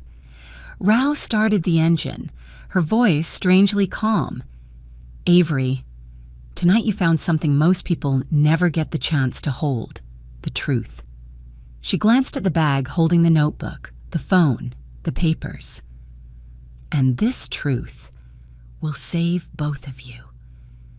I turned to look out the window, toward the pile of ashes swallowed by darkness, and I knew, from that moment on, I was no longer the woman who ignored the signs. I became the person who would peel apart every layer of lies Darius had built, using exactly what he left behind in that secret compartment he thought I would never find. By the time Rao drove us back to the office, it was already late. The city outside was quiet, but in my head I still heard the fire, the breaking glass, and the cold words in the notebook. Resolve the burden before October. As soon as the office door locked behind us, Rao placed the fireproof bag on the table and looked at me. Now it's time to see what we really have. Liam was exhausted, crawling onto the sofa in the corner and curling up in the thin blanket. I pulled it up to his chest, kissed his forehead, then returned to the desk. Rao took each item out: the cash, the SIM cards, the burner phone burned on one corner, the stack of debt papers, and finally, the brown leather notebook. She opened it, and I sat across from her, no longer able to cry, but my heart tightening every time I saw Darius's familiar handwriting. The first page, plan, resolve the burden before October. Below it were short, clear lines. 5,000, deposit for M. 2,500, first payment for the handling team. Meet M at the parking lot behind the old gas station, 9 p.m. Rao turned to the next page. Each page looked like a detailed project plan. Dates, meeting locations, amounts paid, notes, keep quiet, avoid cameras. Nothing vague. Darius recorded everything as if he were managing a project, not hiring people to kill his wife and child. In the middle of the notebook, a line was underlined. Scenario, fire, the perfect accident. Under it were bullet points. Choose weekend. Neighbors pay less attention. Start fire in living room near outlet. Easy to blame electrical short. Make sure wife and kid are home. Use sleeping pills if needed. I fly to another state before 7 p.m. Have email confirmation witnesses. Return as grieving husband, father. The more Rao read, the colder I felt. This wasn't suspicion anymore. This was a deliberate murder plan, handwritten and calculated step by step. On the page margin was a smaller line. Remind them. Leave no survivors. I swallowed hard. No more tears, only a raw sting in my chest. Rao flipped ahead. The last pages were short scribbles, messier, as if written in a hurry. Reconfirm insurance policy. Full payout if death by fire. The more the house burns, the fewer questions. Then the line that made my breath stop. The boy must go too. Don't leave problems behind. I stared at the 4 words, the boy must go, still irrationally hoping I had read wrong. But the words stayed there. Straight, clear, cold. Darius didn't just leave Liam to die in the fire. He planned for it, accepted it as part of the conditions. I inhaled, murmuring almost to myself. He wrote it down. Rao gently closed the notebook, pushed it aside, then picked up the burner phone. Now for the rest. She plugged the phone into her laptop. The device powered on despite the burned casing. After a moment, the message log appeared. Many unfamiliar numbers saved lazily as M, T, driver. Rao opened M. A string of short messages. Darius, do it fast and clean that night. No survivors. M. Just let them sleep. They won't know anything. Darius, check to make sure neighbors don't suspect. The closer to the day of the fire, the more specific it became. The message from the morning of the incident. Darius, tonight. I fly at 7. Wait until they're asleep. No survivors, not even the boy. My throat tightened. It wasn't Liam's assumption. It wasn't a child overhearing. Darius had written clearly, not even the boy. Rao shut the screen so I wouldn't have to stare any longer. Legally, this is extremely serious, she said, but I want a criminal investigator to give his assessment. She made a call. I only heard fragments of it. She mentioned my father, mentioned evidence of a murder for insurance plan. About an hour later, a man arrived at the office. He introduced himself. I'm Hendrix Walker, private investigator, formerly with the State Investigative Division. Carlton told me about your case. He shook my hand, his eyes direct, his voice straightforward. Rao laid out the notebook, the debt papers, and the laptop, summarizing everything again. Walker read every line carefully. He didn't comment much, just nodded or frowned occasionally. Finally, he looked up. In terms of evidence, he said slowly, we have a handwritten plan, payment transactions to the hired group, messages showing clear intent to kill his wife and child. Context, the fire, his trip out of state, the high-value life insurance. He looked at me. With this, we can absolutely build a serious criminal case, not just at the state level. Federal involvement is possible because this includes insurance fraud and organized crime. I thought relief would come. Instead, I mostly felt tired.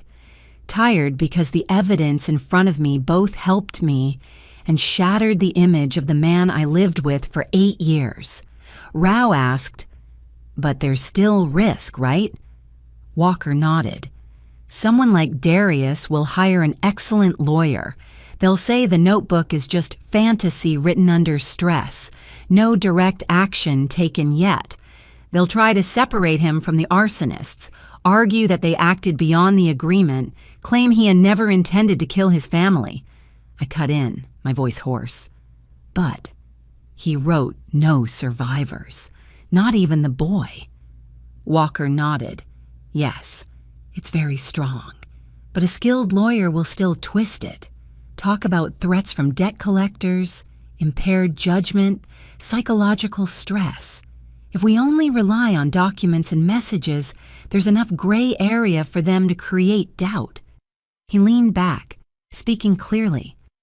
What we need is a mistake from Darius himself, an action, a sentence, a reaction that shows he knew it was arson, knew it was planned, something he doesn't have time to polish. I looked at Rao. She stayed quiet as if she already knew what Walker would propose. How do we get that? I asked. Walker didn't circle around it. We make him reveal it. Not by confronting him openly with the police, but by letting him believe that you are still within his grasp. I frowned. What do you mean? Right now, Walker said, Darius sees 2 possibilities. 1, you and Liam are dead. Everything went according to plan. 2, he's starting to doubt it because there are no bodies and his men reported the safe was opened. When he becomes certain you're alive and have the documents, he'll panic.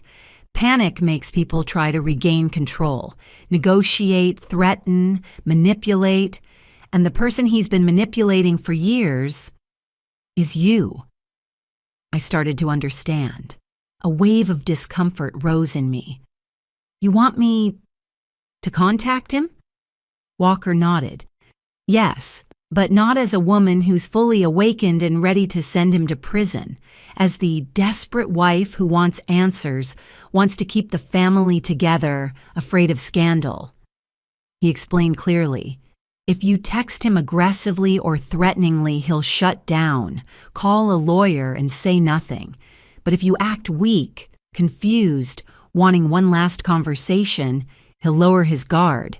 He'll say things closer to the truth, Reveal what he thinks about the accidental fire, the men he hired, the plan.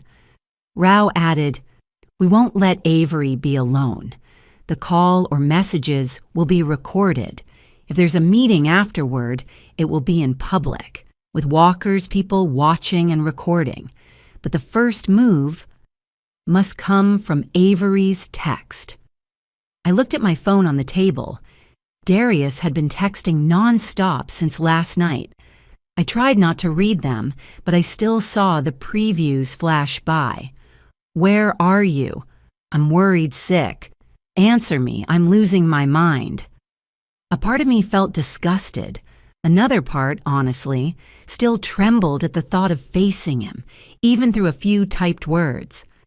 "If I text him," I said slowly, "what do I say?" Walker answered immediately. "You will say exactly 2 things. 1, that you're alive, hiding with Liam. 2, that you have seen part of what was in the safe, but you don't understand all of it yet. You want to hear his explanation because you don't want to expose family matters to outsiders." He paused, looking straight at me. "The wording can be adjusted, but the core is this. Make him think you are still the wife you used to be. The woman afraid of scandal, afraid of breaking the family, willing to sit and listen to his excuses." Rao looked at me, her voice gentle but firm. "Avery, only you can play this role. Darius is used to seeing you soft. This time, that softness will be the trap." I stayed silent for a moment. In my mind, I saw Liam holding me during the night of the fire, the notebook with the line, "The boy must go." I thought about this. If we stayed silent, if we did nothing, would Darius stop? Or one day, would he find another way to finish it? I picked up my phone. The screen was still lit, a long list of unread messages from Darius sitting there. I scrolled quickly to the bottom, my hand slightly shaking but my eyes clearer. "Okay," I said, this time not asking anything. "Help me draft the message, I'll send it." I paused, adding one more sentence. "But from this moment on, I'm no longer his real wife. I'm only acting one last time." Rao nodded. Walker nodded too, satisfied that the crucial piece had been secured. On the table, the brown leather notebook still lay there. For the first time in years, I looked at Darius's handwriting without seeing the man I once loved. I only saw the true face of someone who planned to kill his wife and child, and I knew the next part of this story would be the moment he faced what he wrote with his own hand. The night before, I drafted a short message exactly as Walker instructed. "Meet me at Freedom Grove Park at 10 a.m. alone." In less than 10 seconds, Darius replied, "I'll be there. Everything is just a misunderstanding." Walker saw the reply and said only, "Good, he won't have time to prepare." The next morning, I wore a shirt with a recording device attached. Walker placed his team throughout the park. A bird feeder, a jogger, a couple arguing, a maintenance worker, all undercover officers. I was told not to look around too much so I wouldn't give anything away. I sat on the exact bench we'd agreed on. At 10, Darius walked toward me. His shirt was wrinkled, his eyes red from lack of sleep, but his posture was still calculating. He sat down and spoke quietly. "Avery, you're really alive. God, I thought..." I cut him off. "You thought the fire had taken care of everything?" Darius froze for half a second. "You're being manipulated by someone. You don't know what I've been through." I placed the photocopied page on my lap, not letting him touch it. "Perfect accident. Living room first. Make sure the wife and the boy are both home." "Explain that." Darius glanced down, then instantly looked up again, changing his tone. "You don't understand what's happening. I owed money. I was cornered. I was trying to protect you and Liam. They took advantage of me. I said directly, "Then why did you text, 'Don't let anyone survive'?" Darius swallowed, then pressed through his teeth. "You have no idea what you're ruining. Everything was planned so no one would suspect anything. You went through my things. You took papers. You ran. You've destroyed the entire plan. I left space for him to expose himself further." "Everything? What plan?" I asked. Darius snapped. "You ruined my plan. From beginning to end, I just needed everything to pass as an accident. If you had stayed quiet, it would have been done. That was the signal Walker needed." I heard a tiny radio crackle somewhere far behind. I stayed calm. "So, you admit it?" "Avery, don't talk like that. You don't know what I had to do to get out." I tilted my head. "By burning the house while your wife and child were asleep?" Darius clenched his hands, his face twisted, half angry, half confused. "I did everything for another chance at life. I had no other way left." I didn't respond, but several passers-by quietly stood up, moving toward us in the predetermined pattern. A calm, male voice spoke behind me. "Darius Morgan, please stand up and put your hands forward. We need to speak with you." Darius turned around. His eyes darted, realizing the people around him were no longer just park visitors. I saw a flash of panic cross his face. "Who are you? I didn't do anything." Darius stepped back. Walker held out his badge. "Special Investigations Unit. You are suspected of involvement in arson, conspiracy to cause serious harm, and coordinating hired individuals to endanger human life. Stay calm." "No, you have no evidence," Darius shouted. I spoke each word clearly. "We do. The notebook and the burner phone you hid." Darius looked at me like he wanted to tear me apart, then turned to run. 2 officers lunged, but he dodged too quickly. I stood up abruptly, not fast enough to move aside before he turned back, grabbed my arm, and yanked me close, a thin knife pressed against my neck. "Back off, all of you!" he screamed. The officers froze. Walker lifted both hands. "Darius, don't do this. Put the knife down. No one wants to shoot you." "Shut up," Darius yelled. "She's coming with me. Nobody moves." I felt the blade press a little deeper, but I kept my voice steady. "You're not going to do it. You've never done anything yourself. You always hire someone else." Darius flinched. An instinctive reaction. That split second was enough. A short, sharp crack rang out. Darius screamed, dropping the knife. He grabbed his wrist, blood trickling.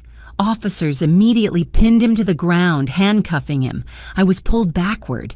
Darius was still shouting, "You'll all pay! Avery, say something!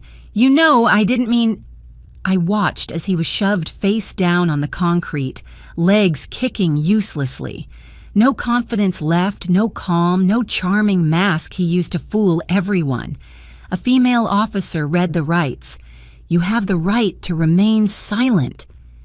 Darius looked around, seeing everyone staring at him. No sympathy, no surprise, only the eyes of people witnessing the bare truth of who he really was. I stood still. No mercy, no explanation, no stepping in. In that moment, I realized, from now on, I don't belong to fear anymore. Walker approached, his voice steady and sure. "You did very well, Avery. Everything he said was recorded. He's not getting out of this." I only nodded. There was nothing more to say. Darius was dragged past me, still yelling, "Avery, you'll regret this. Listen to me." I turned away. He no longer had the right to touch a single second of my life. For the first time in years, I saw Darius completely powerless. No control, no excuses, no chance to perform as the doting husband. Only the truth, and the truth finally stood on its own. Darius's arrest right there in the park immediately opened the path for a federal investigation. The evidence from the safe, the burner phone, and the notebook was submitted to the prosecutor the same day. Walker said briefly, "With this much, he's not getting out." Right after, a wider search warrant was issued. Investigators collected more bank transaction data, credit card statements, life insurance records, and loan records in Darius's name. Everything matched the notebook entries. The two hired men were arrested early the next morning. One of them confessed immediately. "He gave us the house key. He said his wife and kid would definitely be home that night. He said make it look like an electrical short. He paid half up front. The rest after the insurance payout." The statement was fully recorded with a court-appointed attorney present. The prosecution kept everything. Darius's lawyer immediately requested a meeting to negotiate. Rao said plainly, no amount of money can undo what he did.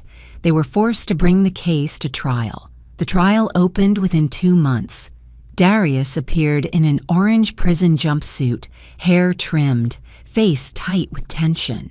His legal team argued mental instability, pressure from criminal groups, and requested a psychological evaluation.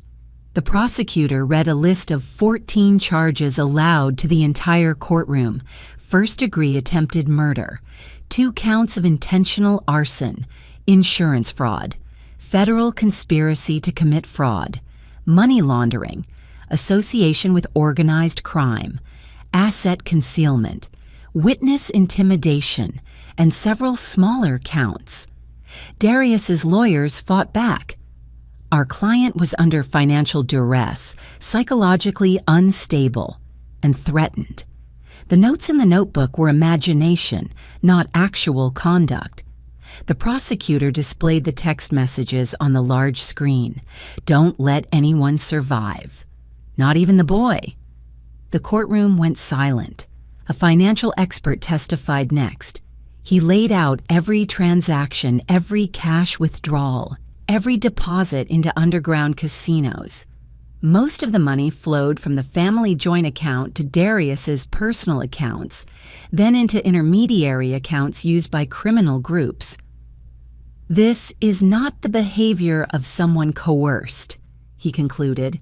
"This is a deliberate, months-long operation." A representative from the insurance company testified afterward. He was the one who asked to raise his wife's life insurance payout from $1 million to $2,800,000, and he asked very detailed questions about payout procedures for deaths involving fire. The prosecutor asked, did he seem frightened or coerced during these conversations? No, he was calm. Asked many technical questions, not someone being cornered. The second hired man, the one waiting outside the night of the fire, was called to testify as well. He said, "He told us his wife was weak, slept easily. The kid wouldn't run in time. He just needed us to do the rest." Darius's attorney tried. "You could be lying to reduce your sentence?" He answered, "I'll take responsibility for what I did." But he gave the key. He set the timing. He chose the day. "I don't need to make things up. I only had to testify once." Rao instructed me to keep my statement brief. The prosecutor, "Can you recount the night of the incident?" I gave a short version. Liam's warning, the sound of the door opening, the smell of gasoline, the fire, the message, "Sleep well, you two," and how I had to hide in the dark watching my own house burn. His attorney asked, "Are you sure you're not exaggerating?" In a state of panic, memory can be distorted. I replied, "The court doesn't need an explanation of my emotions. The court only needs the truth of what I saw." No one mentioned bringing Liam to testify. He was too young. It wasn't necessary. A psychologist appeared at Darius's request. He talked about stress, financial crisis, disordered state. The prosecutor asked exactly one question. At any point, did you see the defendant lose the ability to distinguish right from wrong? The doctor was silent for a few seconds, then said, no. At that point, the defense strategy was nearly collapsing. His attorney shifted to a different angle. Our client did not want to harm his wife and child. He only wanted to stage a fire to collect insurance money. The hired men went too far. The prosecutor responded by playing the arsonist's recorded statement, "Don't let anyone survive. There are 2 people in the house. Do it fast. Leave no trace." No one said anything further. On the sentencing day, the courtroom was unusually quiet.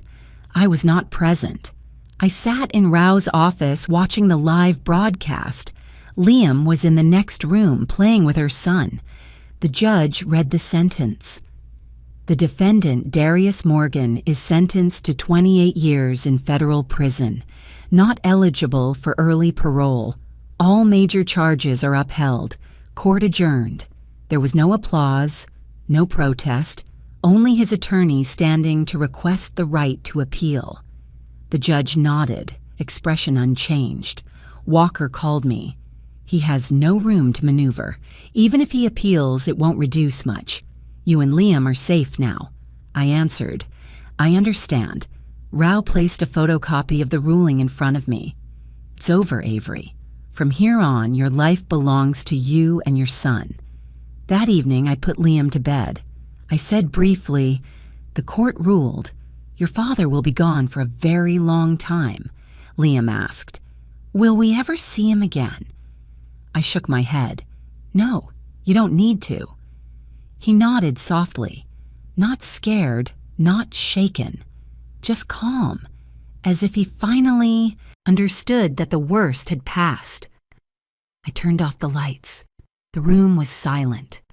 No crackling fire, no door bursting open, no footsteps of a stranger. Only the breathing of the child I had protected by every possible means. A dark chapter had closed, by law, by truth, by evidence that could not be denied. And the next chapter, the one without Darius, finally began. After the trial, I started putting the rest of my life back together as quickly as I could. The house had turned to ash. All documents, belongings, memories were gone. I went with Rao to the social services office to complete temporary assistance paperwork. A week later, I found a small rental house in a quiet neighborhood in Matthews. 2 bedrooms, a small kitchen, and a front yard just big enough for Liam to plant a few pots of flowers. There wasn't much to move in. A few donated clothes, a cheap wooden bed, a used dining table from a secondhand store. But the house had solid locks, bright windows, and friendly neighbors. That was enough. Liam began therapy every Monday. During the first session, he said nothing. But by the 3rd week, he started speaking a little. His therapist told me, the key is a safe environment. Your son is recovering at the right pace. I nodded. Nothing more needed to be said. I joined a support group for women experiencing domestic violence at Rao's suggestion. There, I met many people with stories more horrifying than I imagined. When it was my turn to speak, everyone listened without interrupting, without asking uncomfortable questions. An older woman held my hand and said, "You survived. Now you can help others." After the meeting, the group coordinator invited me to volunteer as a support worker. I was surprised. I've never done this kind of work. She replied, "You don't need experience. You only need your own truth." From then on, I spent several days a week answering calls on the hotline. Many women called in panic. Many just needed to hear the words, "You're not alone." I said that sentence many times. One day, Rao visited my home. She looked around the small room and said, "Avery, I don't think you're just a survivor. You have a very clear way of arguing, of asking questions, of defending your point. You should consider studying law." I laughed. "I'm 34, starting almost from nothing. Isn't it too late to study law?" "It's not too late," Rao answered. "You have motivation many students don't. You understand the value of justice through your own experience." She placed the application packet for an evening pre-law program at a community college in front of me. "You don't have to decide now, but I think you should try."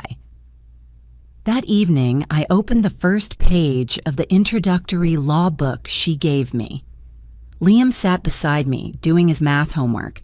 We were both silent, each pursuing our own goal but sharing the same old table. The following week, I applied. During the interview, the instructor asked, "Why do you want to study law?" I replied simply, "Because I know what happens when women don't have a voice of their own." He nodded. "That's enough." On the first night of class, I felt a little out of place seeing most students nearly a decade younger than me. But the instructor began with, "Here, age gives neither advantage nor disadvantage. Knowledge is where everything begins." I opened my notebook and wrote down every line. Our lives gradually stabilized. During the day, I worked part-time at Rao's office, helping organize files, answering calls, learning to draft basic forms. In the evening, I attended class. I came home close to 10, but I still read a few more pages before sleeping. Even though he was young, Liam understood the new schedule. "When you finish school, what will you do?" he asked. "I want to help people like me." "Like Ms. Rao?" "Something like that." He just nodded and said, "I'll do my homework next to you so you won't be lonely." From then on, every night he pulled up a chair beside me, reading or coloring. About 6 months later, I was officially invited to work part-time as a legal assistant. Rao said, "I'm not giving you special treatment. You're good at this, that's all." I thanked her. Not for the job, but because she showed me I could go farther than I ever thought. Liam began sleeping better, the nightmares almost gone. I no longer flinched at every sound near the door. The mornings when the two of us had breakfast in the small kitchen, sunlight hitting the table, they were simple but unmistakably peaceful. One evening, while I was preparing class notes, Liam suddenly said, "Mom, I think our house is safe now." I turned to him. "Why do you think so?" "Because I don't hear Dad anymore." I gently squeezed his shoulder. No explanations, no corrections, just accepting that he had come a long way. A year after moving, I spoke at a conference on domestic violence prevention. When I finished, a young woman came to me, eyes filled with tears. "Because of you, I had the courage to leave last night. If you could do it, I can too." That was all I needed to hear. That night, I came home late. Liam was already asleep. I set my bag on the table and looked around the small house. Not luxurious, not fully furnished, but everything in it was my choice. I sat down, opened my book, and continued writing my essay for constitutional law class. Every line, every note, every recorded lecture reminded me that this new life was moving in the right direction. No more shouting, no more threats, no lingering smell of smoke in my memory. Only the two of us, and a path opening ahead. A life rebuilt from ruins, but steady, clear, and determined by me alone. It was the first time in years that I understood what peace truly meant. 3 years passed faster than I expected.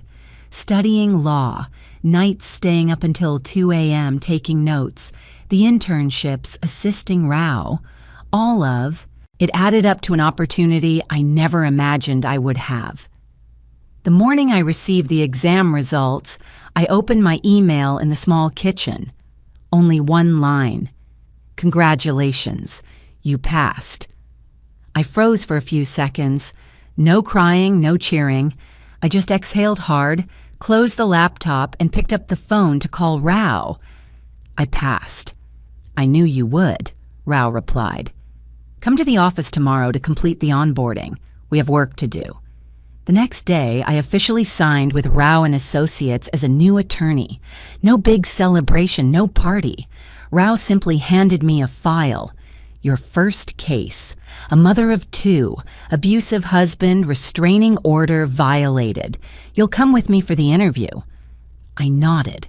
The first case led to the second, then the third. Most of them were women facing financial control, threats, manipulation, or stalking. Many brought their children, holding them tight as if they were the only solid thing left. During consultations, when they said, I don't know where to go, he said, if I leave, I'm scared my kids will be hurt. I responded with short, clear sentences, just as Rao taught me, we'll protect you. There are legal ways to stop him. You and your children are not alone. No one in the room knew my past except Rao and Walker, but every time I said, you're not alone, I knew the words were not only for them, they were also for the version of me 3 years ago, the one who sat trembling in the night watching my house burn. Liam is now 12. He's taller, his voice deeper, his eyes steadier.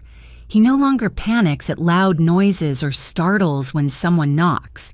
He still goes to therapy once a month as part of his recovery, but the doctor says he has surpassed expectations. One afternoon, I came home from work and saw Liam wrapping a small gift box. What's that, sweetheart? I asked. Liam handed me the box. A gift for you. Congratulations on becoming a lawyer. I opened it. Inside was a metal keychain shaped like a book. Engraved on it were the words, for the strongest woman I know, Liam. I couldn't speak for a few seconds. Liam looked at me and smiled. You know, I'm really proud of you, Mom. I placed the gift on my desk. Simple, but probably the most valuable thing I had ever received. Work at Rao's office grew heavier. I handled cases involving women and children, exactly the group I understood best, not because I wanted to revisit my past, but because I had an advantage. I recognized signs of abuse even when the victim didn't say them out loud. I knew when they were hiding something, when they wanted to withdraw a report but were actually terrified. One day, Rao called me into the conference room. Avery, would you be interested in leading the training session for the volunteer group? Me? Yes. You're persuasive, and you understand how to talk to women who are being controlled. I accepted. During the first training session, I stood in front of about 30 volunteers. I didn't tell my story in detail. I only used real situations, steps for processing cases, templates for restraining orders, and how to contact shelters. I spoke slowly, clearly, without dramatizing anything. At the end of the session, a middle-aged woman came to me. You speak differently from the lawyers I've met. Shorter, more decisive, I replied, because I know delays sometimes cost lives. She stayed silent for a moment, then nodded firmly as if something finally made sense to her. A year later, I was assigned the most complex case, a mother and her 9-year-old daughter who had fled from another state. The husband was hunting them, had money, had connections, and was extremely dangerous. Rao said, I want you to take this. You handle crises well. We met the mother and daughter in a shelter. The little girl held her mother's hand tightly, her eyes wide and alert. The mother spoke softly. I don't know who to trust anymore. I handed her my office card. Start with me. We immediately filed for protective orders, coordinated with local police, and arranged to transfer the case across state lines. During that time, I prepared the documents for the court to issue temporary orders as fast as possible. 3 weeks later, the court approved a long-term restraining order. The mother hugged her child, and the little girl turned to me. "What do you do for work?" I smiled. "I protect people like you and your mom." That was the moment I understood that everything I had gone through wasn't only to survive. It was so I could stand where I stood that day. One late evening, while I was preparing a presentation for a legal conference, Liam walked over and leaned against the doorway. "Mom, are you tired?" "A little," I said. "But I'm okay. Why aren't you asleep?" Liam came closer and looked at the stack of documents. "You've helped so many people. You're doing exactly what you're supposed to do." I looked at him. 3 years earlier, he used to hide behind my back in fear. Now he was the one reminding me of the purpose I was following. "You've changed a lot too, Liam. Because you're strong, so I know I'll be okay too." I didn't respond. I didn't need to. I just placed my hand on his head. Looking back, I realized something I had never said out loud. I was becoming the person I had needed that night at the airport, the night the house burned, the night I first hid in Rao's office. Someone who knows how to listen, someone who knows the law, someone who knows when to say, "Leave now," and someone who stands in the dark and lights the way out for others. On the day I signed the contract to officially become an associate attorney at the firm, Rao said to me, "You've gone far beyond anything Dale ever hoped for, and I think he would be proud." I replied, "I'm only trying not to waste the opportunity he left for me." Rao smiled, "No. You're creating opportunities for others." My new life didn't have dramatic or glamorous moments. It only had long workdays, late nights of studying, thick case files, and the sound of Liam's footsteps in the hallway of our small home. But it was what I chose, what I built, what I protected. I knew I had stepped out of the darkness, and I knew I would help pull many others out with me. Because if I could survive, they could too. And that was the only promise I wanted to keep. Forever. 5 years after the fire, my sons and my life had changed so much that if I didn't look back at the old legal documents, I might not believe what we had lived through. The small rental house had been replaced by a light blue home I bought with my own savings, and a support grant for attorneys specializing in domestic violence cases. The house wasn't big, but it was bright, safe, and quiet enough that every morning I heard Liam calling Mom instead of the sound of fire alarms. Liam was 13, almost up to my shoulder, smiling often, and fond of saying, "Mom, I can do it myself, don't worry." He still saw a therapist every 3 months as a mental health checkup. His nightmares had gone from weekly to only a few times a year, and then almost disappeared. The therapist said, "Stability is the best medicine. Your son is on the right track." I nodded. No further explanation needed. 3 times a week, I led the victim support group at the community center. The women who came all shared something in common: cautious eyes, soft voices, and hands gripping their bags as if that was the only thing they still controlled. I didn't tell my story right away. I just sat beside them, offered water, and let them choose their own moment to speak.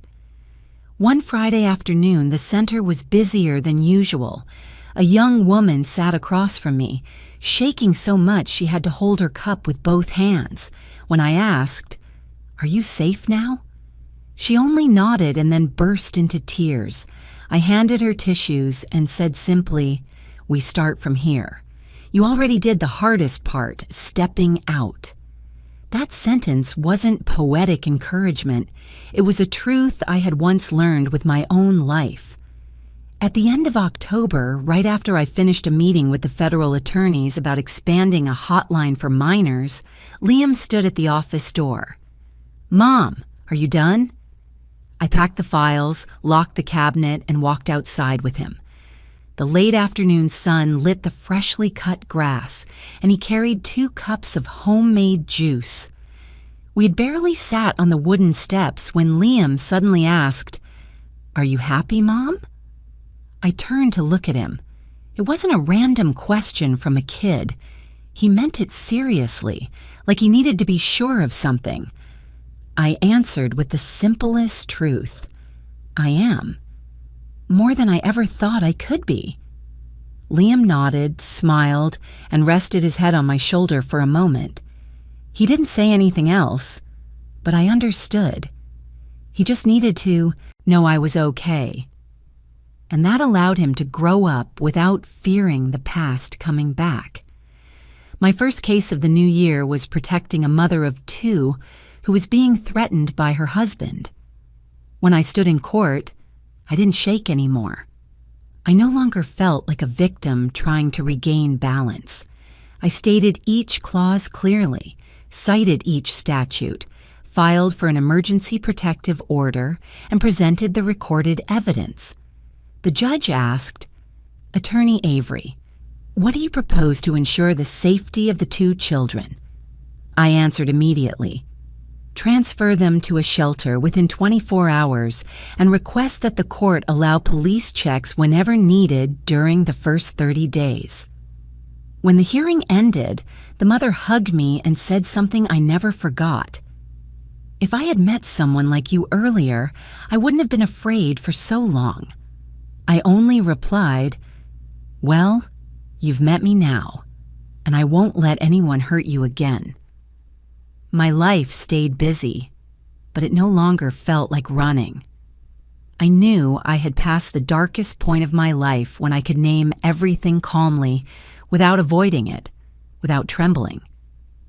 One evening, while I was reviewing materials for a seminar, Liam came in and placed his hand on my shoulder. "Mom, if you hadn't run back then, I don't know where we'd be now." "But I did run," I said, "and now we're here." "I think you're stronger than anyone I know." "I only did what I had to do, Liam." "No, you did more than that." I looked at my son, the boy who once clung to me in fear at the airport, now standing steady in front of me, peaceful and grounded. I realized something I had never said aloud. I wasn't afraid of the dark anymore, because I had walked through it once and I knew the way out. In the 5th year after the tragedy, I organized a gathering for the victim support group. For the first time, I told my story fully, without avoiding anything.